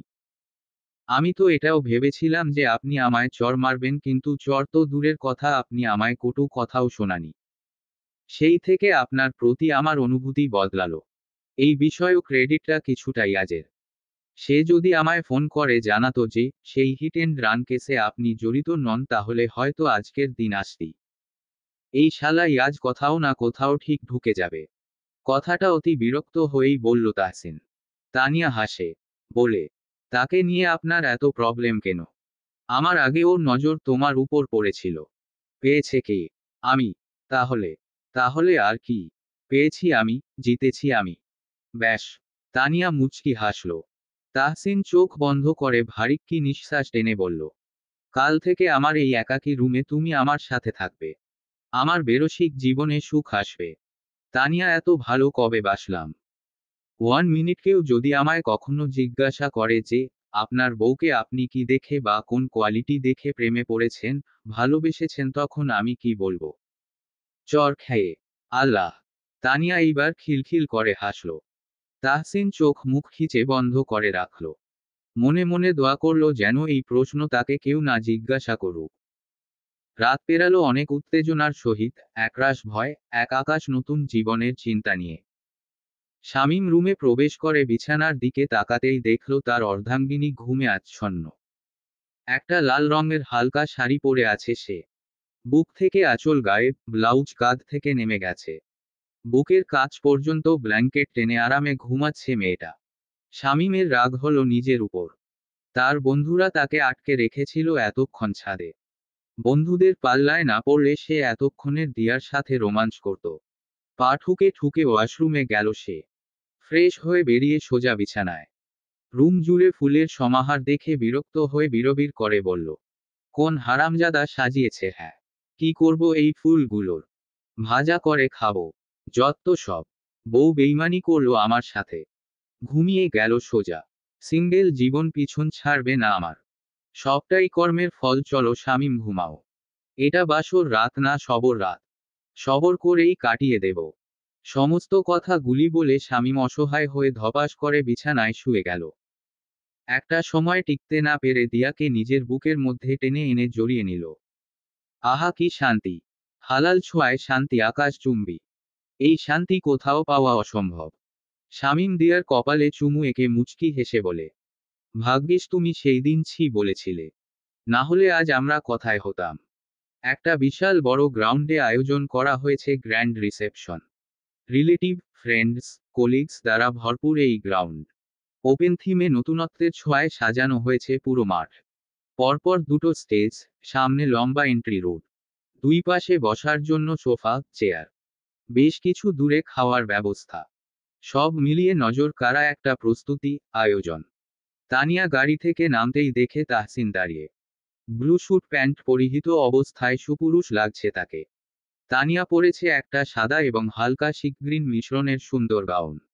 তানিয়াকে নামতে দেখেই শিফা তার দিকে এগিয়ে গেল। নজর ভরে বান্ধবীকে দেখে ঠোঁট ফুলিয়ে বলল, মাশা আল্লাহ, কারোর নজর না লাগুক। Thank you জনেমান। তাহসিন ভাই অস্থির হয়ে আছে। তোর গাড়ি এত দেরি করছে কেন? সেটা নিয়ে সবাইকে পাগল করে ফেলেছে। ওরকমই পাগল একটা। হ্যাঁ, আমার বান্ধবীর পিছনে। তাদের মাঝেই তাহসিন এগিয়ে এলো। তানিয়াকে দেখেই তার হার্টবিট বেড়ে গেল। ঝর্ণার গতিতে ঝরে পড়ল অনুভূতির রাশি রাশি জলধারা। তাহসিন মনে মনে বউয়ের তারিফের বন্যা বইয়ে দিল। তানিয়া বেশ লজ্জা পেল তাহসিনের চাহনিতে। এদিক সেদিকে তাকিয়ে নিজেকে সংযত করল তাহসিন। অতঃপর সোজা তানিয়ার হাত মুঠোয় নিল নিজের দানবীয় হাতের মাঝে। যেতে যেতে বলল, রাতে মন ভরে দেখব তোমায়। আপাতত এন্ট্রি নেওয়া দরকার। 8:30 বেজে গেছে অলরেডি।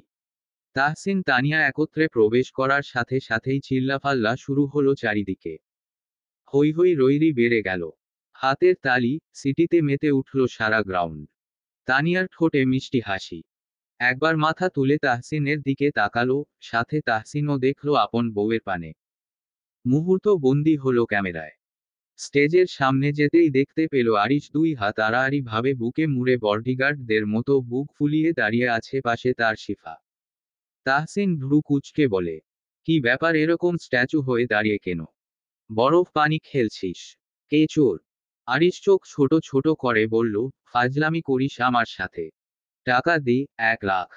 হ্যাঁ মামা, বাড়ির আবদার। 1 লাখ। সর সর সামনে থেকে। ভাইজান নো ছড়াছড়ি। তানিয়া তুই আয় আমার কাছে। শিফা। তাহসিন চটজলদি তানিয়ার ধরে রাখা হাত পিছনে বাঁকিয়ে বলল, বনু এটা অন্যায়। তুমি আমার সাথে এরকম করছো। এই আরিশের সাথে থেকে থেকে তুমিও ওর মতো নিষ্ঠুর হয়ে যাচ্ছ। আরিশ বিরক্ত হয়ে বলল, আমার বউকে আমার নামে কান পড়া দিস? তানিয়া তোমাকেও তাহলে কিছু জানাই তাহসিনের ব্যাপারে? কি বলিস তাহসিন? তাহসিন পিষে যাওয়া কণ্ঠে বলল, হারামি শালা, 1 লাখ পাঠাবো তোর অ্যাকাউন্টে, এখন সর। আরিশ বাঁকা হেসে বলে, এখনই পাঠা। এর প্রতিশোধ তো আমি নেবই। তাহসিন ফোন বের করে টাকা ট্রান্সফার করে আরিশের অ্যাকাউন্টে। আরিশ আর শিফা সরে দাঁড়ালো। স্টেজের কিং আরামদায়ক সোফায় বসলো তারা দুইজন। এইবার এন্ট্রি হলো শামীম আর দিয়ার। তাহসিন আর তানিয়া বসে থেকেই দেখল অপর পাশ থেকে দিয়া আর শামীমের আগমন। হাতে হাত রেখে মিলিয়ে কদম ফেলছে তারা। রোজ রেড রঙের গাউন পরিহিত দিয়া। শামীমের পরনে সাদা লাল কম্বিনেশন এর স্যুট প্যান্ট। দুইজনকেই অনেক বেশি সুন্দর লাগছে। উপস্থিত সবাই সাদরে তাদের স্বাগতম জানায়। করতালি দিয়ে ভরপুর হলো সমস্ত মাহফিল। শামীমের ঠোঁটের কোণে বিস্তার হাসি হঠাৎ গায়েব হয়ে গেল। এন্ট্রি রোডের দুই পাশে বসার জায়গাগুলিতে দেখতে পায় তার এক্সদের। এক একজন মেয়ে বসে এক একটা চেয়ারে সোফায়। তাদের দেখা মাত্রই শামীমের কপাল ঘেমে উঠল। হা করে রইল ছেলেটা। জীবনে এরকম দিন আসবে সেটা ছিল অজানা। নিজের রিসেপশনেই নিজের এক্সদের দেখা যেন এক না চাওয়া মিরাক্কেল। যা এখন শামীমের সাথে হচ্ছে। তার চমক লেভেল হাই, চোখ আমরা রাটির মতো হলো। গলা শুকিয়ে মরুভূমি। শামীম পারলে দৌড়ে পালায়। কিন্তু সেই অপশনও তো নেই। দিয়া শামীমকে না দেখেই বুঝতে পারে বেচারার অবস্থা। বেশ মজা লাগছে তার। দিয়া হাসি মুখেই আশেপাশে তাকাতে তাকাতে দাঁতে দাঁত চেপে শামীমের উদ্দেশ্যে বলল, ঠোঁট থেকে হাসি গায়েব হলেই আজ রাতে আপনি সোফায় ঘুমাবেন। সাথে সাথেই শামীম ঠোঁট টেনে হাসতে চাইল। একেই বলে চোখে জল মুখে হাসি। টর্চার হচ্ছে তার। হাত ঘামছে কেন শামীম? নার্ভাস নাকি? দিয়ার কথায় শামীম তরতর করে বলল, কই কই ঘামছি। I am fine. ইয়েস তো টোটালি ফাইন। সেটা তো বুঝতেই পারছি। বলেই মুখ চেপে হাসল দিয়া। তারা দুইজনে সোফায় বসে। সামনে তাদের জনসমহার আপন মানুষজন। শামীমের ফোন আসাতে ছেলেটা চমকে উঠল। দ্রুত হাতে ফোন বের করে দেখে তাহসিনের কল। পাশে চেয়ে দেখে কিছুটা দূরে স্টেজে বসা কানে ফোন ধরা তাহসিন তার দিকেই তাকিয়ে আছে। শামীম রিসিভ করতেই ওই পাশ থেকে অতি কৌতুকের সুর ভেসে ওঠে, মাজা আয়া ব্রাদার। শামীম হায়নার নজরে ভাইয়ের দিকে তাকিয়ে কিরমির করে বলল, তুমি আমার ভাই না, অজগর সাপ। ফালুদা বানিয়ে দিলে আমার। এই ফালুদা আমি একা বানাইনি। তোর বউয়েরও হাত আছে। কথাটি বলেই হাসল তাহসিন। শামীম কল কেটে দিয়ার দিকে তাকিয়ে বলল, কেন করলে এমন? কি করেছি? জানো না কি করেছো? একদম না। ওদের ডেকেছো কেন? কেন? আপনি তাদের সামনে নিজেকে বিবাহিত বলে তুলে ধরতে চাননি। শামীম লম্বা শ্বাস টেনে উচ্চারিত করল। বলল, এটা কখন বললাম? তাহলে চিল করুন।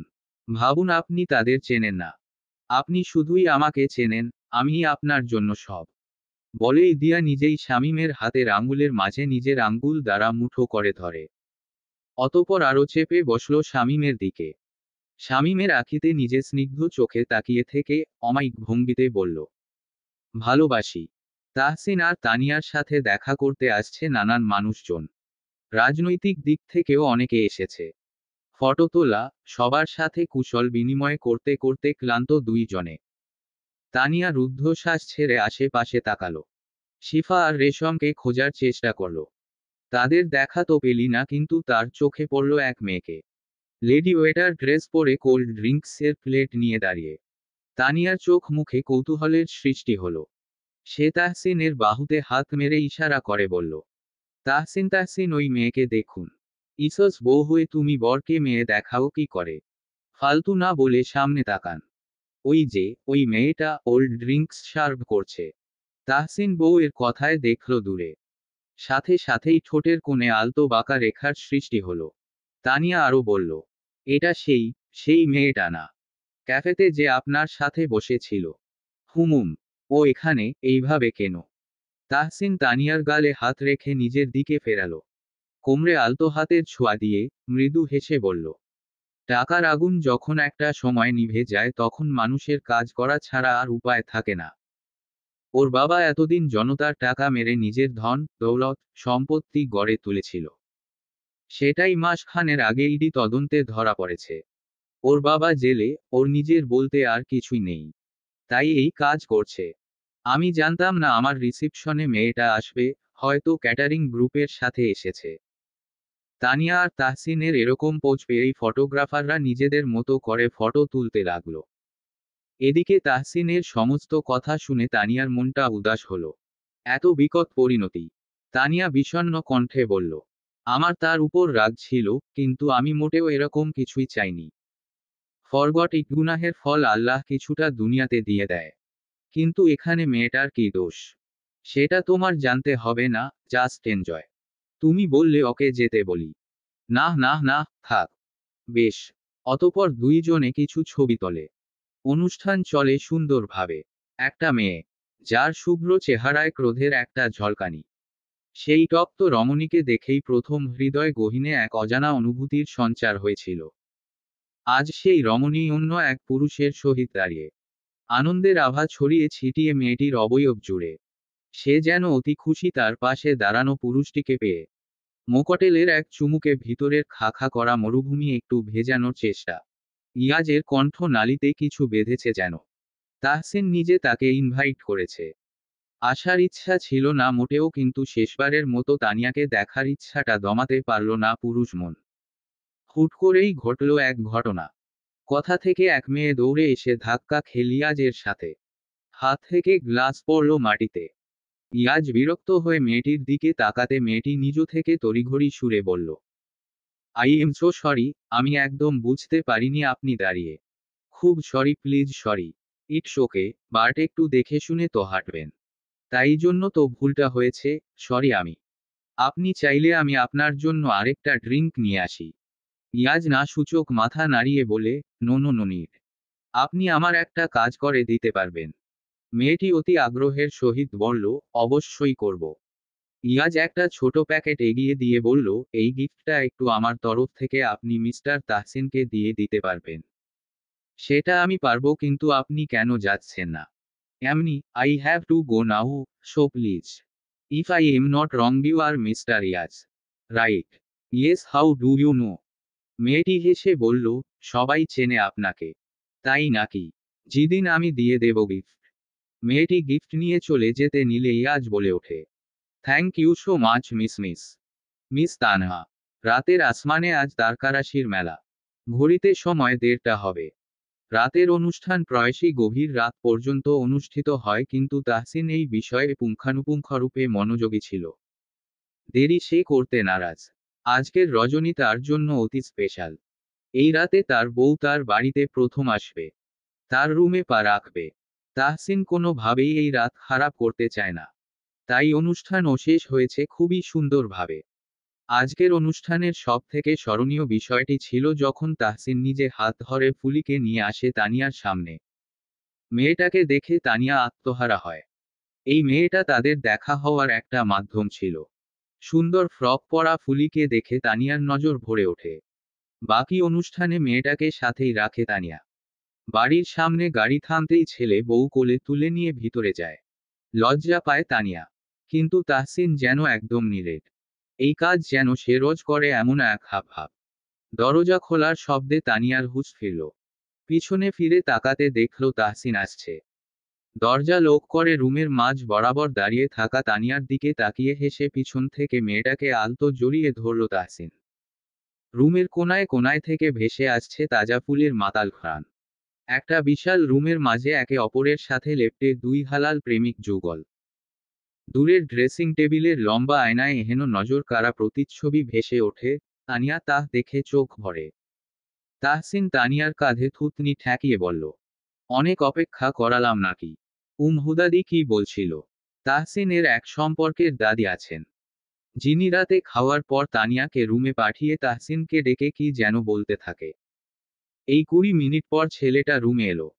তাহসিন সামান্য হেসে বলে, বুড়ি বলে বাচ্চা নিতে। নিজে বিয়ের 3 মাসের মাথায় প্রেগনেন্ট হয়েছিলেন। পরপর 14টা বাচ্চা জন্ম দেন। সেঞ্চুরি হয়েই যেত, যদি দাদু তাড়াতাড়ি না টপকাত। তানিয়ার শরীর শিরশির করে উঠল। গাল হা করে বলল, 14টা বাচ্চা? Yes my sweet heart. কিন্তু তুমি চিন্তা করো না। বুড়ির কথা আমি এক কান থেকে ঢুকিয়েছি, অন্য কান থেকে বের করেছি। তানিয়া হাঁফ ছেড়ে বাঁচল যেন। তাহসিন তানিয়ার এই শিথিল হওয়া ভাব দেখে মেয়েটাকে ভয় পাওয়াতে মন চাইল। তাহসিন তানিয়াকে নিজের দিকে ফেরায়। চোখে চোখ রেখে পুরুষালী কণ্ঠে বলে, দাদির একটা কথা ভুলিনি। কি? দাদি বলেছেন বউ একটু অবাধ্য হলেই দ্বিতীয় বিয়ে করে নিতে। কি? তাহসিন গা ছাড়া ভাব নিয়ে বলে, হ্যাঁ, এতে এত চমকানোর কি আছে? আমারও একই মতামত। আসলে আমারও হালকা পাতলা ইচ্ছে আছে এই বিষয়ে। তাহসিনের কথায় তানিয়ার খুশি ভাব উবে গেল। যেন সে অন্য তাহসিনকে এই মাত্র উদ্ভব করল, যাকে সে মোটেও চেনে না। চোখে মুখে অন্ধকার নেমে এলো। স্তব্ধ হয়ে রইল মেয়েটা।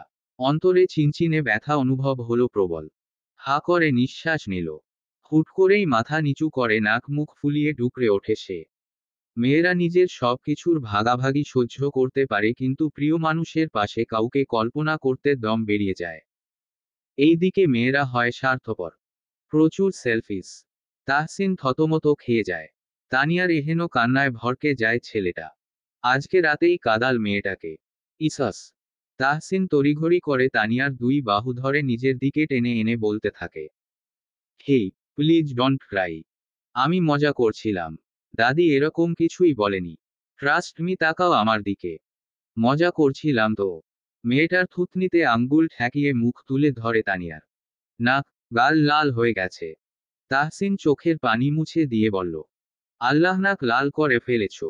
তাহসিন তানিয়ার চোখের পানি মুছিয়ে নিজে মেয়েটাকে নিয়ে সোফায় বসল।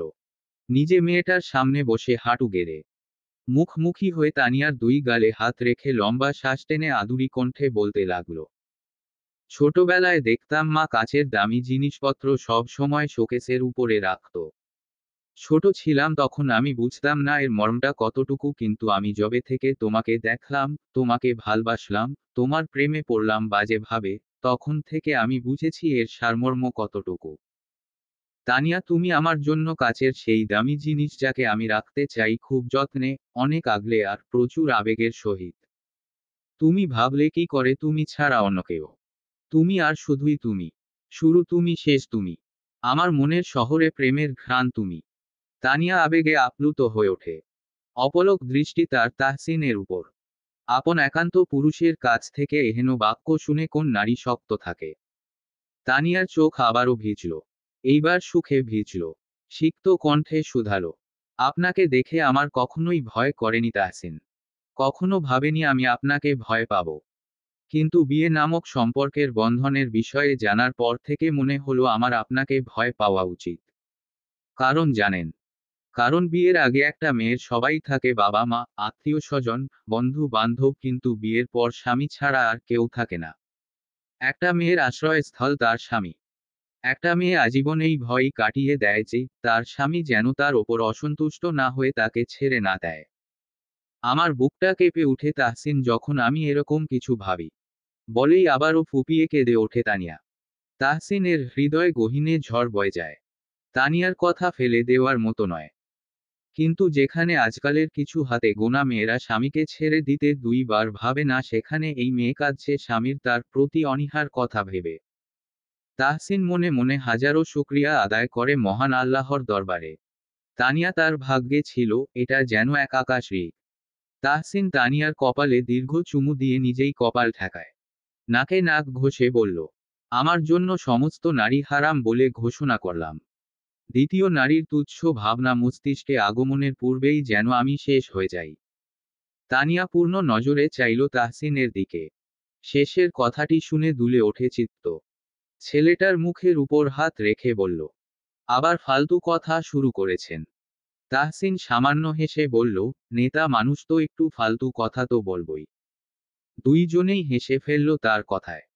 তাহসিন তানিয়ার গালে চুমু খেতে খেতে বলল, রুম ভালো লেগছে তানি।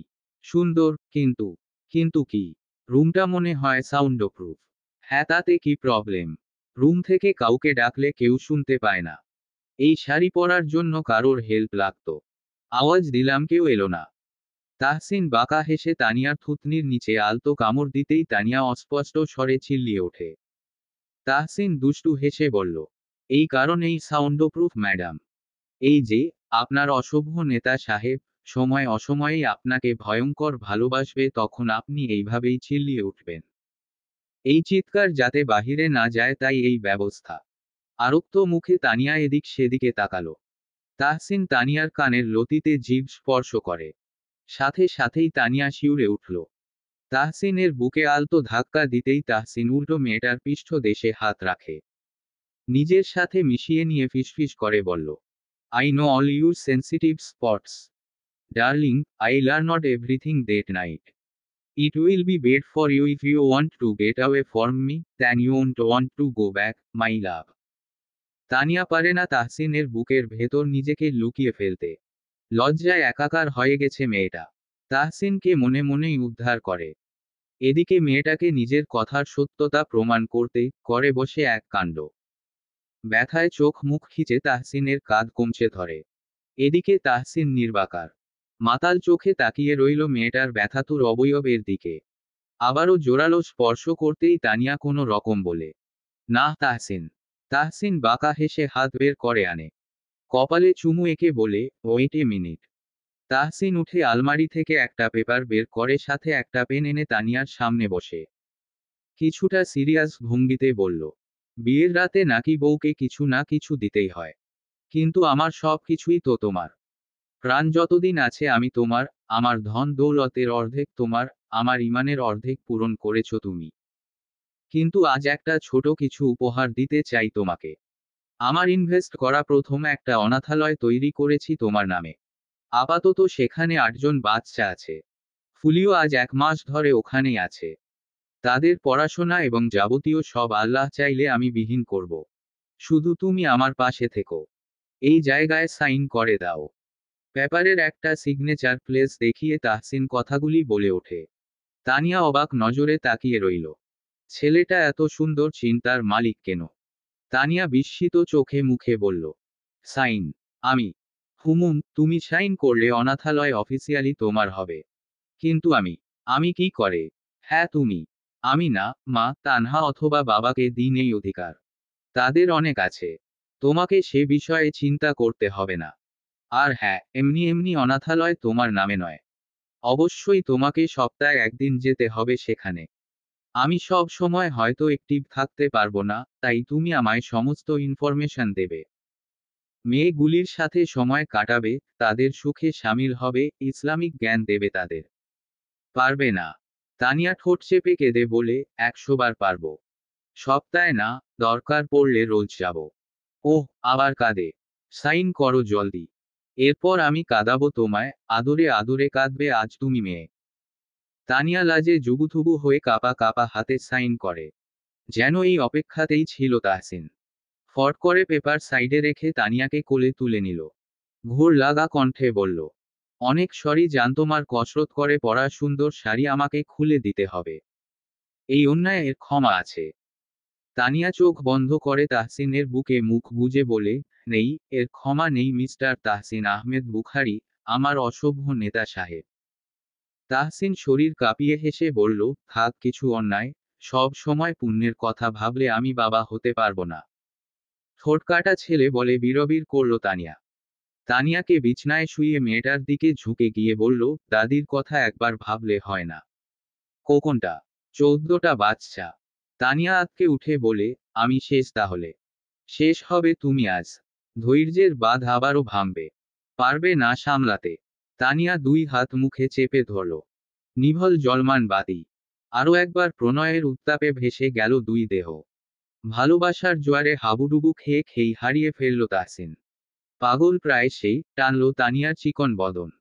এইবারে তাহসিনের ভালোবাসা ছিল ভিন্ন। প্রণয়পূর্ণ পীড়াদায়ক, তার স্পর্শে চোখ ভাসালো তানিয়া। শরীরের আনাচে কানাচে যখন তাহসিন নিজের ছোঁয়া দিতে ব্যস্ত, ঠিক তখনই তানিয়া ভারিক্কি নিঃশ্বাস ফেলল। মেয়েলি বুকের ওঠানামা দেখে পুরুষালী আকাঙ্ক্ষা টলবগিয়ে উঠল। নিজের সর্বনাশ দেখল এই রোগাটে মেয়েটার মধ্যে। এই মেয়েই তাকে এই রূপে আনতে পারে, এই মেয়েই পারে তাহসিনকে ছাড়খাড় করতে। এই রূপ শুধুই তানিয়ার জন্য। দুনিয়ার কেউ তাকে এমন ভাবে দেখেনি, আর দেখবেও না। তানসিন টেনে টেনে শ্বাস নিয়ে তানিয়ার কানের কাছে ফিসফিস করে বলল, ড ইউ ফিল পাইন? তানিয়া অশ্রুসিক্ত চোখে মিন মিন স্বরে বলল, সেদিন এরকম ফিল হয়নি। তাহসিন মেয়েটার কপালে চুমু দিতে বলল, নতুন জীবনের সব নতুন যান। ভোরের আলো ফুটতে এখনো বাকি কিছু পল। অনুষ্ঠান থেকে ফিরে দিয়া সেই চেঞ্জ করে ঘুমালো, তার ঘুম ভাঙল মাত্রই। পাশে ফাঁকা। দিয়ার আচ্ছন্ন চোখের উপরের ভ্রুজোড়া কুঁচকে এলো। শামীম কোথায়? কথাটি ভাবতেই নিজের উপরই একটা বিরক্ত এলো তার। ঘুমের তাড়নায় দিয়া জানাই না যে শামীম কখন রুমে এসেছে। দিয়া পুরো রুমে একবার চোখ বুলিয়ে নিল। বারান্দার পর্দা উঠছে। বোবা মন বলল শামীম সেখানেই হবে। নেমে শাড়ি ঠিকঠাক করে খোলা চুলে বারান্দার দরজায় সামনে দাঁড়ালো। সাথে সাথেই শীতল বাতাসের ঝাপটা লাগলো মুখে। উড়ে এসে চুল পরে কপালে গালে। দিয়ার ভাবনা সঠিক হলো। টি শার্ট সাথে কার্গো প্যান্ট পরিহিত অবস্থায় শামীম দাঁড়িয়ে উল্ট দিকে মুখ করে। দিয়া মৃদু স্বরে বলল, শামীম। সঙ্গে সঙ্গেই ঘাড় ফিরিয়ে তাকালো শামীম। দিয়াকে দেখেই বুকের ট্রেন গাড়ির গতি বাড়ল। আলো অন্ধকারে এই লুকোচুরি খেলার মধ্যে দেখা যাচ্ছে এই নারীকে। ফোলা ফোলা চোখ, গাল, অগোছালো শাড়ি, সব মিলিয়ে উষাসী লাগছে দিয়াকে। শামীম সংযত হয়ে বলল, উঠলে কেন? ঘুমাও আরো একটু। দিয়া লম্বা শ্বাস টেনে শামীমের পাশে দাঁড়িয়ে বলে, ঘুম ভেঙ্গে গেল হুট করেই, আপনি পাশে নেই দেখে ভাবলাম এখানেই আছেন। আপনি এত তাড়াতাড়ি উঠলেন যে? উঠব তো তখন যখন ঘুমাবো। দিয়া চমকিত দৃষ্টিতে শামীমের দিকে তাকিয়ে বলল, তার মানে আপনি সারা রাত ঘুমাননি? শামীম মাথা নাড়িয়ে হ্যাঁ বোঝায়। দিয়ার অবয়ব কালো মেঘে ঢেকে গেল। কেন জানি মনে হচ্ছে শামীমের নির্ঘুমতার পিছে সে আছে। মলিন মুখে শামীমের দিকে এগিয়ে অপরাধী কণ্ঠে বলল, আমি সরি শামীম, রাতে কখন ঘুমিয়ে পড়েছি বুঝতেই পারিনি। আমার অভ্যাস আছে, সারাদিন একটু ধকল গেলেই রাতে তাড়াতাড়ি ঘুমিয়ে যাই। আমার আপনার জন্য অপেক্ষা করা উচিত ছিল। শামীম মৃদু হেসে বলল, আমি কিছু বলেছি? না, তাও আমার ভুল। বাজে কথা। আপনি আমার উপর রেগে? কেন? রিসেপশনে যেটা হলো, আসলে তাহসিন ভাই আর আমি মিলে করেছিলাম। আমি সবাইকে জানাতে চেয়েছিলাম যে এইবার থেকে আপনি শুধুই আমার। বাচ্চামি করেছি তাই না? শামীম হেসে দিয়ার 2 গালে হাত রেখে বলল, মোটেও না। অবশ্য আমার কিছু যায় আসেনি, শুধু ওদের দেখে অবাক হয়েছিলাম। দিয়া তুমি আমায় কি ভাবো আমি জানি না, কিন্তু এই হাতে আমি কাউকে কখনোই বাজে ইন্টেনশনে টাচ পর্যন্ত করিনি। তখন শয়তানের ধোঁকায় পড়ে ভুল করেছি, কিন্তু সেটা শুধুই ভুল ছিল, অন্যায় আমি কারোর সাথেই করিনি। দিয়া বোঝে শামীমের একটু হলেও খারাপ লেগেছে ওই বিষয়ে। দিয়া শামীমের সান্নিধ্যে গিয়ে নিজেই জড়িয়ে ধরল ছেলেটাকে। বুকে মাথা রেখে দুই হাতে প্রশস্ত পিঠ জড়িয়ে বলে, আমি জানি শামীম, আমি সত্যি অনেক সরি। আমায় মাফ করে দিন। পাগল মেয়ে, মাফ চাইতে বলেছি। আপনি বলেননি, কিন্তু আমার মনে হলো ভুল হয়েছে কিছু আমার দ্বারা। শামীম হেসে দিয়ার কোমরে হাত রেখে জড়িয়ে নিল নিজের সাথে। মাথার উপর নাক ঠেকিয়ে গাঢ় শ্বাস টানল। এই ভোরের আলো ফুটতে শুরু করেছে। এহেন মনোরম স্নিগ্ধ পরিবেশে প্রেয়সীকে আগলে রয়েছে শামীম। সময়টা এখানেই থামালে ভালো হতো, কিন্তু সেই ক্ষমতা শামীমের নেই। আকাশের মাঝে পাখির দল উড়ে উড়ে যাচ্ছে। দূর দূরান্ত থেকে ভেসে আছে অচেনা পাখিদের ডাক। আহা কি শান্তি! শামীম দিয়ার মাথায় লম্বা চুমু এঁঠে বলে, ভোরের পরিবেশ কেমন লাগে? খুব সুন্দর। ছোট বেলায় ভোর হওয়া দেখতে পেতাম, কারণ সকাল সকাল স্কুল যেতে হতো, কিন্তু যত বড় হচ্ছি ভোরের সকাল দেখা ভুলেই যাচ্ছি। এইবার থেকে রোজ দেখব ভোর হওয়া। ঠিক আছে। হু, ঘুম ভাঙলেই দেখব। শামীম হাসল দিয়ার কথায়। রেলিং এর সামনে দিয়াকে দাঁড় করিয়ে নিজে পিছন থেকে ঝাঁপটে ধরল মেয়েটাকে। মিনিট দুই যেতেই শামীম দিয়ার সামনে একটা আংটি ধরে। আংটি দেখেই দিয়া ভ্রু কুঞ্চিত করে। দেখে মনে হচ্ছে অতি চেনা কিছু। শামীম দিয়ার এহেন হাবভাব দেখে বলে, কি চেনা চেনা লাগছে একটু। দিয়া আংটির দিকে তাকিয়ে থেকেই বলল, আংটি চিনি না, কিন্তু আংটি দেখে আমার অনেক চেনা চেনা লাগছে। লাগবেই তো। মনে আছে আমাদের প্রথম দেখা হওয়ার কথা? তুমি জানো না, কিন্তু আমি আবার সেই বাস স্টপে ব্যাক করেছিলাম তোমায় খুঁজতে। তোমাকে খুঁজতে কেন এসেছিলাম সেটা বলতে পারবো না, শুধু বলতে পারি একটা অজানা টানেই ছুটে এসেছিলাম। তবে তুমি ততক্ষণে চলে গিয়েছিলে, কিন্তু সেদিন আমি পেয়েছিলাম তোমার একটা ঝুমকো। কি মনে করে সেটা যত্নে তুলে রাখি, কিছুদিন আগেই ঝুমকোটা সেকরার নিয়ে গিয়ে আংটিতে পরিণত করাই। ঝুমকোর একটা কিছুই বাদ নেই, এর মধ্যে সব আছে। এটা আমাদের প্রথম দেখা হওয়ার একটা স্মৃতি দিয়া, আমি চাই এটা তুমি আজীবন পড়ে থাকো। কথাগুলির শেষে দিয়ার হাতে আংটিটি পরিয়ে দিল শামীম। দিয়া ঘুরে দাঁড়ায়। সিক্ত চোখে তাকালো শামীমের দিকে। এত ভালোবাসা ছিল তার জন্য। দিয়া ধরে আসা কণ্ঠে বলে, আপনি এমন কেন শামীম? আমার ভাবনার থেকেও এত বেশি ভালো এবং আলাদা। আপনি জানেন ঝুমকোটা আমার কাছে কতটা প্রিয় ছিল। আমার প্রথম টিউশনির মাইনে থেকে এটা কিনেছিলাম। আমার যে খুব কাছের এটা।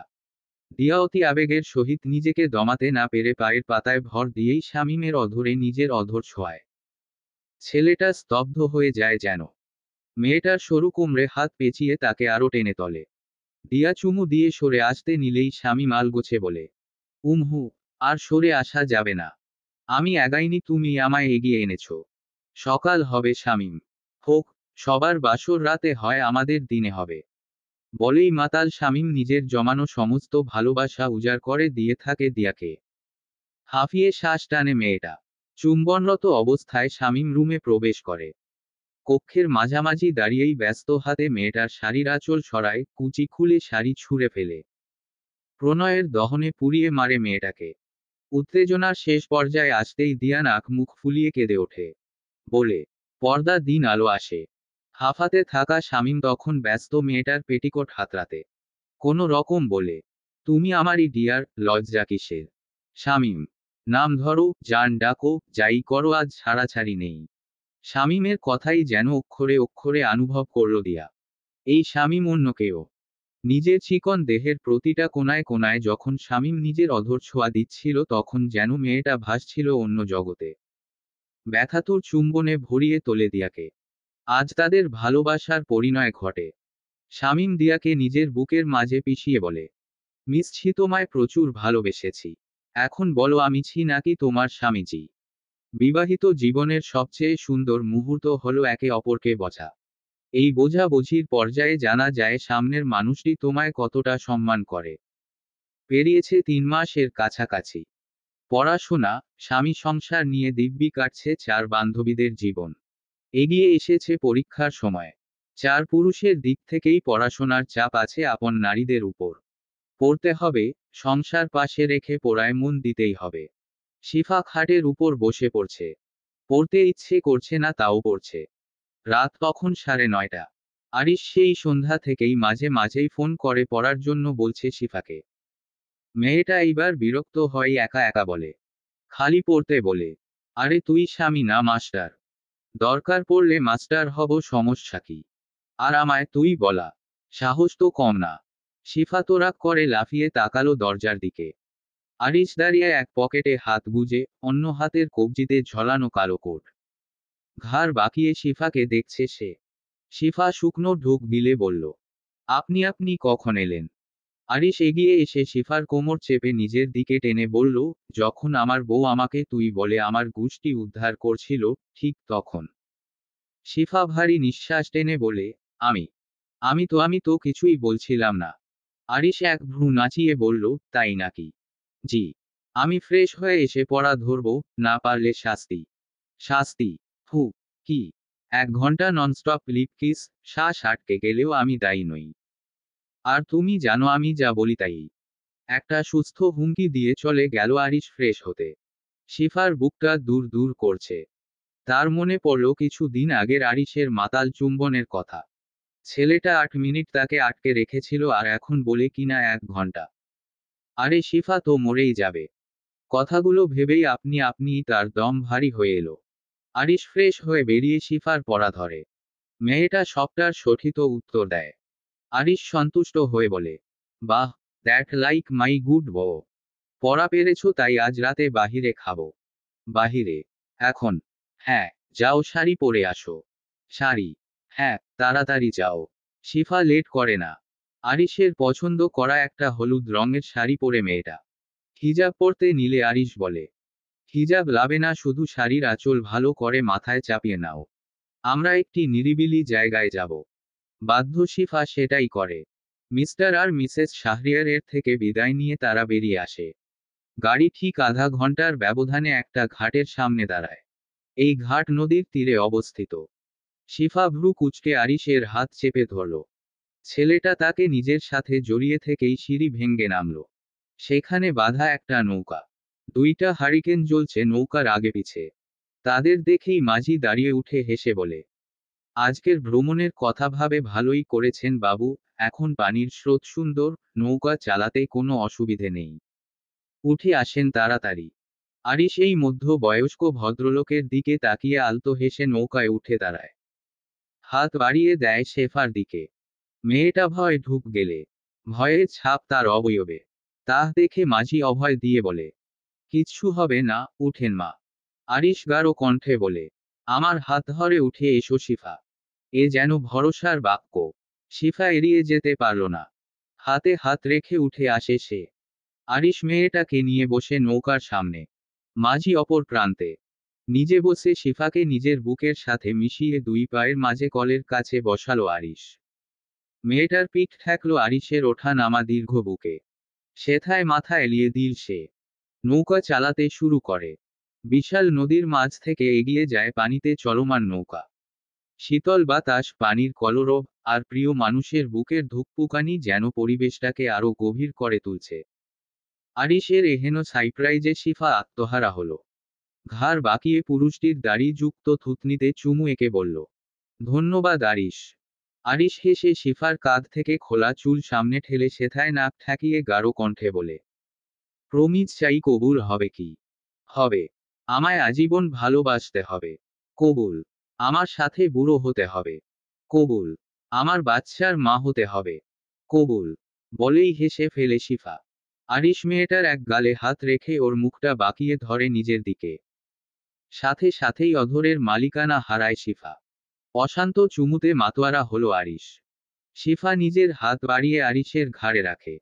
এক শান্ত নদীর মাঝে, স্নিগ্ধ পরিবেশে, নৌকায় বসে থাকা 2 প্রেমিক যুগল অধর সুধা পানে ব্যস্ত।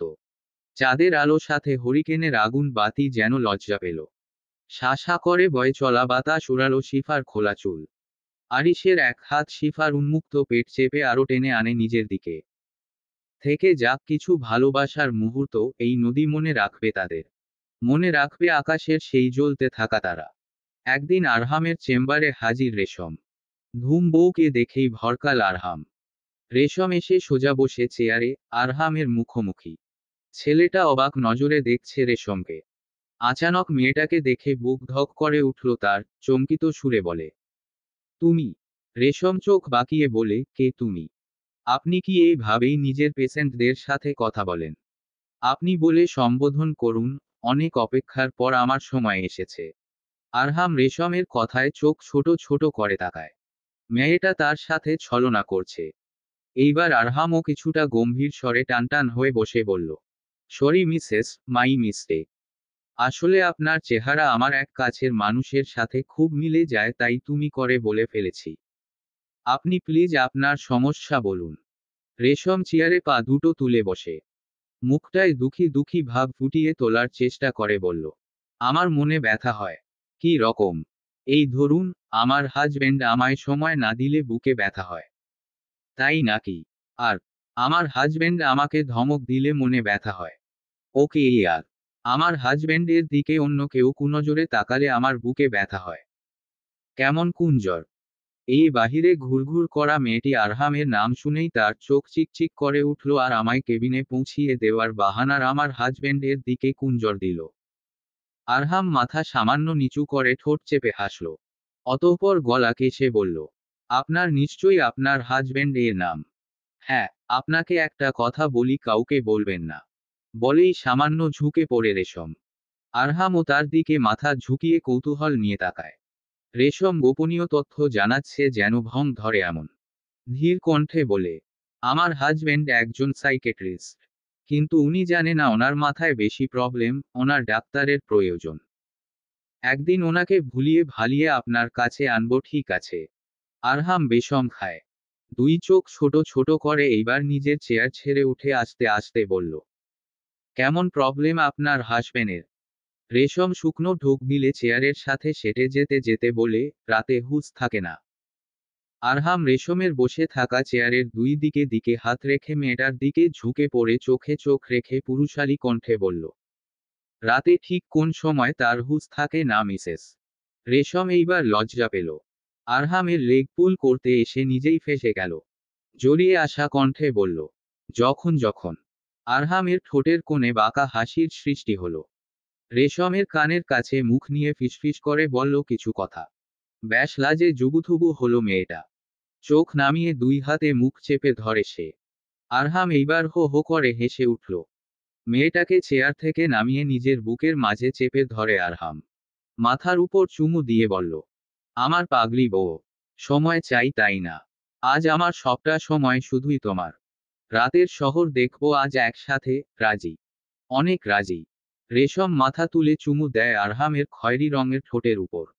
ভালোবাসায় রাগ অভিমান থাকবেই, কিন্তু সেই অভিমান হবে ভালোবাসার অনেক নিচে। সবার উপরে ভালোবাসা। পরপর 2-3 বার হাঁচি দিতে দিতে ওয়াশরুম থেকে বেরিয়ে এলো তানিয়া। শুভ্র চেহারা লাল রং ধারণ করেছে। লম্বা চুল ভিজে জবজবে। কি এক অবস্থা মেয়েটার! তার সমস্ত রাগ গিয়ে পড়ল তাহসিনের উপর। ছেলেটা দিব্যি বিছানায় নিজের ব্যাগ প্যাক করতে ব্যস্ত। তানিয়া একটা বাক্য বিনিময় করল না। নিজের চুল মুছতে লাগলো শুধু। এখন রাত 8:30টার কাছাকাছি। সন্ধ্যার দিকেই তাহসিন বাড়ি ফিরে লম্বা লম্বা হাঁক ছেড়ে ডাকে তানিয়াকে। স্বামীর আওয়াজ শুনেই মেয়েটা হন্তদন্ত হয়ে ছুটে আসে। মেয়েটা রুমে প্রবেশ করতেই তাহসিন খোঁপাত করে ধরে তানিয়াকে। নিজের সাথে মিশিয়ে দরজা বন্ধ করে। মেয়েটাকে কিছু বলার সুযোগ পর্যন্ত দিল না। মেতে উঠল বউয়ের মাঝে। ছেলেটার জন্য অসময়ে গোসল করতে হয়েছে তার। সেই রাগেই নিষ্পিস করছে তানিয়া। তাহসিন বউয়ের রাগ বচে। ব্যাগের চেইন টেনে তানিয়ার পিছে দাঁড়িয়ে টাওয়াল কেড়ে নিয়ে নিজেই তার চুল মুছে দিতে থাকে। ভালোবাসলে বুঝি কেউ রাগ করে?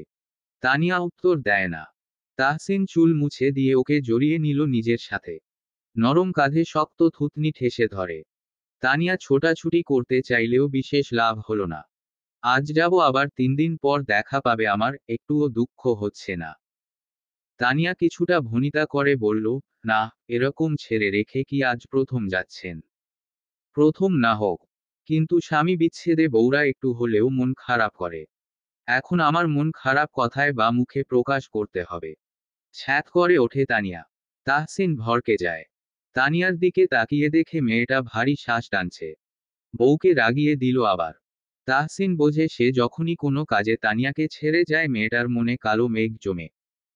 যেমন এখন উপরি ভাগের আগের প্রকাশ ঘটিয়ে উদাসীনতা লুকাচ্ছে।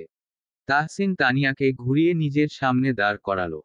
দুই বাহু ধরে মেয়েটার দিকে ঝুঁকে পড়ে চোখে চোখ রেখে বলল, একটা গুড বাই কিস তো দিতেই পারো। তানিয়া চোখ সরু করে বলল, আবার কিস? গত 3 ঘন্টা। ওটা কি ছিল? তাহসিন দুষ্টু হেসে বলল, তুমি জানো না ওটা কি ছিল?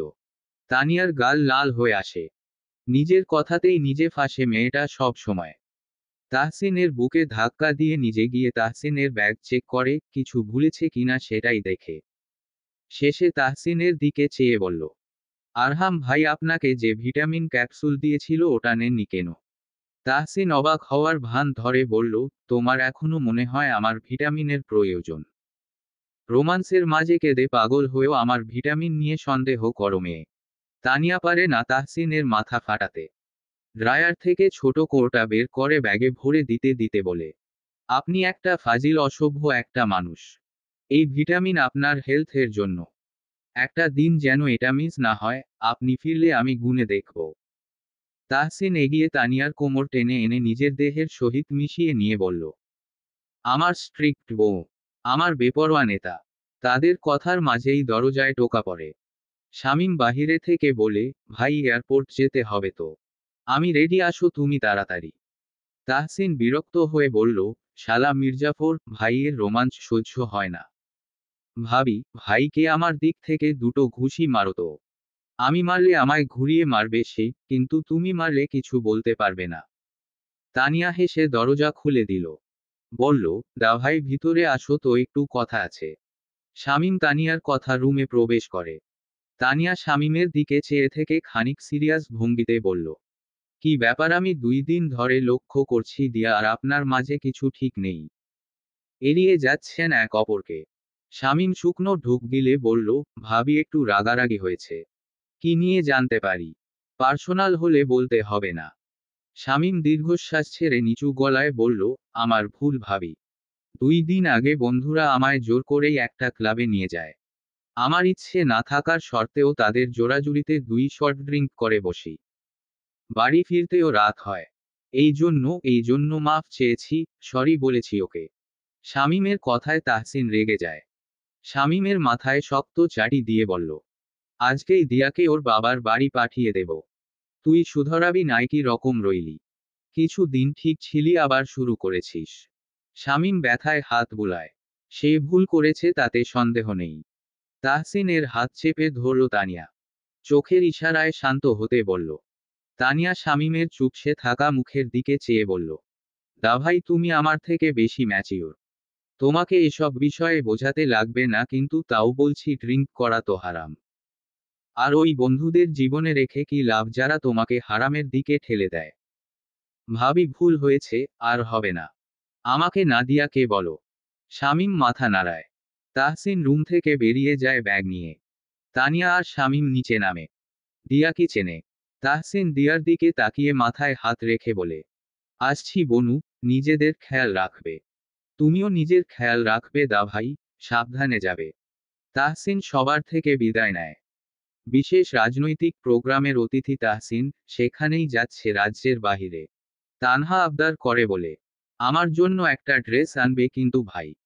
তোর আলমারিতে যত ড্রেস আছে সেগুলাকে পরে শেষ কর পুচকি ভাই।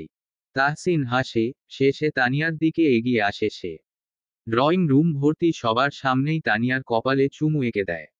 গালে হাত রেখে বলে, আসছি, আল্লাহ হাফেজ। আল্লাহ হাফেজ তাহসিন। এয়ারপোর্টের সামনে গাড়ি থামতে তাহসিন দরজা খুলে বেরিয়ে যেতে নেয়, সাথে সাথেই ড্রাইভিং সিটে বসে থাকা শামীম নিচু গলায় বলে ওঠে, ভাই আর হবে না, সত্যি বলছি। তাহসিন শামীমের ঘাড়ে হাত রেখে গমগমে সুরে বলে, দিয়াকে বল এইগুলো আমায় না। একটা মেয়ে তোর সব কিছু জেনে তোকে আপন করে তোর বাড়ি এসেছে। তাকে এই রূপ দেখাচ্ছিস নিজের। সরি ভাই। বাড়ি যা। তাহসিন বেরিয়ে গেল। শামীম রুদ্ধ শ্বাস ছাড়ে। রাস্তা থেকে এক গুচ্ছ লাল গোলাপ কিনে রওনা দেয় বাড়ির উদ্দেশ্যে। লং রুট থেকে বাড়ি ফিরতে রাত 12টা বেজে যায়। শামীম রুমে প্রবেশ করে, ফুলগুলো টেবিলে রেখে সোজা যায় ব্যালকনিতে। দেখে দিয়া বসে আছে সেখানে। ঢিলা কুর্তি প্লাজো পরিহিত দিয়া ছোট সোফায় বসে একভাবে আকাশের দিকে তাকিয়ে আছে। শামীম নিঃশব্দে দিয়ার সামনে হাঁটু গেড়ে বসে। দিয়া দেখেও দেখে না। শামীম শুকনো ঢোক গিলে বলল, দিয়া, কথা বলবে না? ওই পাশ থেকে উত্তর এলো না। শামীম জিভ দিয়ে ঠোঁট ভিজিয়ে বলে, সরি দিয়া, প্লিজ একবার কথা বলো। মাফ চাইছি তো, আর হবে না, দেখো এই কান ধরলাম।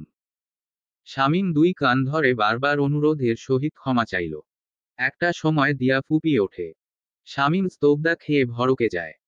দিয়ার দুই গালে হাত রেখে অস্থির হয়ে বলল, মাফ চাইছি, আর হবে না। কসম করে বলছি আর এই ভুল হবে না। দিয়া, কেঁদো না প্লিজ, সরি। ঠোঁট ভেঙ্গে কান্নারত স্বরে দিয়া বলে, সেদিন আমি আপনার জন্য অপেক্ষা করছিলাম। শাড়ি পরেছিলাম আপনার জন্য, প্রথমবার নিজের হাতে ডেজার্ট বানিয়েছিলাম, অপেক্ষার শেষে আপনি আসলেন, তাও মাতাল হয়ে। শেষের কথাটি বলেই আরো জোরে কেঁদে উঠল দিয়া। শামীম বউকে জড়িয়ে নিল নিজের সাথে। মাথায় হাত বুলিয়ে আদর করে, শান্ত করাতে থাকে। কাঁদে না দিয়া, আমাকে মারো বকো, তাও কেঁদো না। আমি সত্যি সরি, আমি নিজেও ভাবিনি ওরকম কিছু হবে। শামীম কথা গুলির পুনরাবৃত্তি করতে থাকে। একটা সময় কান্না থামে মেয়েটার। শামীমের দিকে চিকচিকে চোখে চেয়ে বলে, এরকম ভুল যদি দ্বিতীয়বার হয় আমি চলে যাব, আর আপনি ক্ষমা চাইলেও আমি আর আসবো না। যেতে দেব না। আটকে রাখবেন। হ্যাঁ। কথায়। আমার বুকের মধ্যে। দিয়া নাক টানে। শামীম পানি খাওয়ায় ওকে। গোলাপ গুলি দিয়ার দিকে এগিয়ে দিয়ে বলল, মাফি পেয়েছি। এটা শেষ ভুলের মাফি। শামীম হেসে ফেলে। দিয়ার হাতের পিঠে চুমু দিয়ে বলল, আর হবে না। দিয়া মৃদু হাসে। ছেলেটাকে সে ভালোবাসে। একে অপরকে জড়িয়ে থাকে অনেকক্ষণ। শামীম এইবার আবদার সুরে বলে, আজ শাড়ি পরো দেখি তোমায়। দিয়া ঠোঁট বাঁকিয়ে বলল, আর কখনোই শাড়ি পরব না। প্লিজ। না। প্লিজ একবার, আর ভুল হবে না তো বললাম, প্লিজ দিয়া। আগে আপনি প্রমিস করুন, আমি শাড়ি পরলে আপনি শুধুই দেখবেন, নাথিং এলস। শামীম ঠোঁট ফুলিয়ে বলে, নিষ্ঠুর। দিয়া উঠে রুমে যায়। মিনিট 10 পরেই একটা শিফন পাতলা শাড়ি পরে আসে। একদম শামীমের সামনে দাঁড়ায়। এদিকে মেয়েটাকে দেখেই শামীমের কপাল ঘেমে একাকার। কামঙ্গিনী দিয়াকে দেখায়। শামীম অস্থির হলো, গরম লাগলো তার। শাড়ির ফাঁকে উন্মুক্ত কোমর, বক্ষদেশ যেন শামীমকে হাতছানি দিয়ে ডাকছে। শামীম এক ঝটকায় দিয়ার কোমরে হাত পেঁচিয়ে নিজের সাথে মিশিয়ে ফেলে। কিছুক্ষণ অপলক তাকিয়ে মেয়েটার ঠোঁটে চুমু দিতে নিলেই দিয়ার শামীমের মুখের উপর হাত রেখে বলে, নো নো নো, কিছু হবে না। শুধুই দূর থেকে দেখুন। শামীম দিয়ার হাত নামিয়ে অসহায় হয়ে বলল, প্লিজ, একটা কিস। না। 3 দিন হতে চলল তোমাকে ছুতে পর্যন্ত দাও না। দেব না। আজ তো আরই না। এটাই আপনার শাস্তি। দিয়া নিজেকে ছাড়িয়ে সোফায় শরীর এলিয়ে বসে। এদিকে শামীমের অবস্থা কাহিল। মেয়েটা বদলা নিচ্ছে তার থেকে। শামীমের নিঃশ্বাস ভারী হয়ে আসে।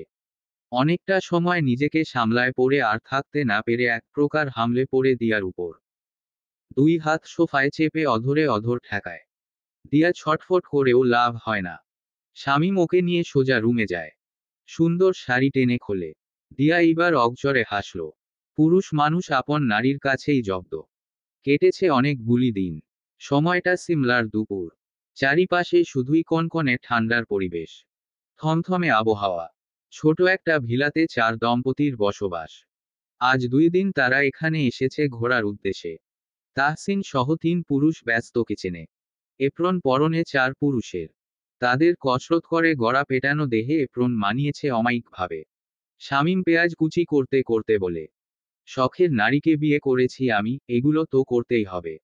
আরিশ ফ্রাইং প্যানে মটন স্টেক উল্টে পাল্টে শামীমের কথায় হেসে ওঠে। বলে, man can do everything brother. Arham noodle কড়ায় দিতে দিতে বলে, ইয়েস, যেমন আমি।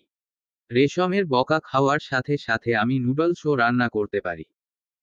তাদের কথায় তাহসিন কপালের ছোট্ট ছোট্ট ঘাম মুছে বিরক্ত হয়ে বলে, বসুন, ধুয়ে দেখ কেমন লাগে। হাত বড়ও না হলে আমার নাম বদলে দিবি। আরিশ ভ্রু কুঁচকে বলল, ভিলা হায়ার করার সময় না, ওরা বলল যে এখানে 24 আওয়ার গরম ওয়াটার আসবে। তাহসিন রাগ নিয়ে বলল, একবার পাই ওই ব্যাটাকে, ঠান্ডা পানিতে চুবাবো। তাদের এই সব আলাপ আলোচনার মাঝেই কিছুর শব্দ পেল তারা। চারজন কিচেন থেকে বেরিয়ে সিঁড়ির দিকে তাকাতেই ওদের হৃদস্পন্দন 100 গুণ বেড়ে গেল। চার রমণী একে অপরের সাথে কথা বলতে বলতে নেমে আসছে সিঁড়ি বেয়ে, তাদের পরনে শাড়ি, মাথায় হিজাব দেওয়া, শালীন রূপে সবাইকেই অতি সুন্দর লাগছে। আপন পুরুষেরা নিজের রমণীদের দিকে তাকিয়ে রইল, ব্যস্ত তারা চোখের তৃষ্ণা নিবারণে। তাদের তাকানো দেখে লজ্জা পেল মেয়েরা। রান্না হলে সার্ভ করো জলদি, মিস্টার কুক। তানিয়া। তাহসিন বিড়বিড় করে বলল, নিজেকে সার্ভ করতে মন চাইছে। আবেগী হো না ব্রাদার, তারা খাবার চাইছে, আমাদের না। আরহাম। আফসোস। শামীম। আরিশ মনে মনেই শিফার দিকে তাকিয়ে বলল, দিনটা তোমার, রাত আমার। টেবিলে সার্ভ করা হলো নুডলস, স্টেক, সালাদ, কোল্ড ড্রিঙ্কস। রান্না করেছে সুন্দর। চার রমণী তারিফ করল খাবারের। আরিশ টিভিতে তাহসিনের একটা লেটেস্ট ইন্টারভিউ চালায়। সবাই একসাথে টিভির পর্দায় নজর দেয়। প্রথম 7 মিনিট ইন্টারভিউ ছিল দেশ নিয়ে, রাজনীতি নিয়ে। চার পুরুষেরাই এইসব বিষয়ে আলোচনা করতে থাকে। কিন্তু শেষের 3 মিনিট ইন্টারভিউ যেই শুরু হলো, সবাই মনোযোগী হয়ে দেখল টিভির দিকে। না চাইতেও মনোযোগী হলো চার রমণী।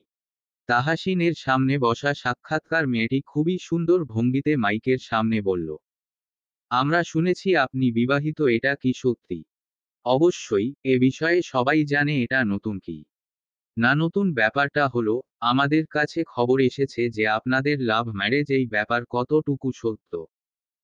কারণ আপনি আপনার পার্সোনাল লাইফ নিয়ে অনেক বেশি পার্সোনাল, আর যেটা পার্সোনাল সেটা নিয়ে মানুষের কৌতূহলটা বেশি। তাহসিন আলতো হেসে বলল, জি, আমি পার্সোনাল লাইফটা পার্সোনাল রাখতে পছন্দ করি। রইল কথা লাভ ম্যারেজের, তো বলবো হ্যাঁ। তাহলে আমরা কি জানতে পারি আপনি আপনার ওয়াইফকে প্রথম কোথায় দেখেছিলেন? আপনাদের প্রথম দেখাটা ঠিক কেমন ছিল? তাহসিন পুরোই স্তব্ধ হয়ে গেল। ঠোঁটের কোণে একটা হাসি ফুটে উঠল। যে প্রশ্ন থেকে তাহসিন সব সময় নিজেকে বাঁচিয়ে চলত, আজকে সেই প্রশ্নের সামনেই এসে দাঁড়িয়ে সে। এদিকে টিভির পর্দা থেকে নজর সরিয়ে অনেকগুলো চোখ তাহসিনের ওপর গিয়ে পড়ে। বেশ কিছুক্ষণ সময় পেরাতেই ড্রয়িং রুম জুড়ে ছড়িয়ে পড়ে হাসির গুঞ্জন। এদিকে তানিয়া ঠোঁট চেপে হাসে। এক এক করে সবার মনে পড়ে আপন ভালোবাসার মানুষদের সাথে তাদের প্রথম পরিচয় এর কথা। থাক না কিছু দুঃখ কষ্ট, কিছু ভুল ভ্রান্তি, শেষে ভালোবাসার পরে আর কিছু না। ভালোবাসার পর দাড়ি টানি। শেষ না, এটা শুরু তাদের কাহিনী। তারা ভালো থাকুক সুখের সাথে, ভালবাসুক যুগান্তর ধরে। টক ঝাল মিষ্টি গুলিয়ে মিলিয়ে তৈরি করুক বেঁচে থাকার নতুন স্বাদ। ভালো থাকুক ভালোবাসা। সমাপ্ত। গল্প, শহরে প্রেমের ঘ্রাণ। লেখনীতে আসিফা খান। অন্তিম পর্ব।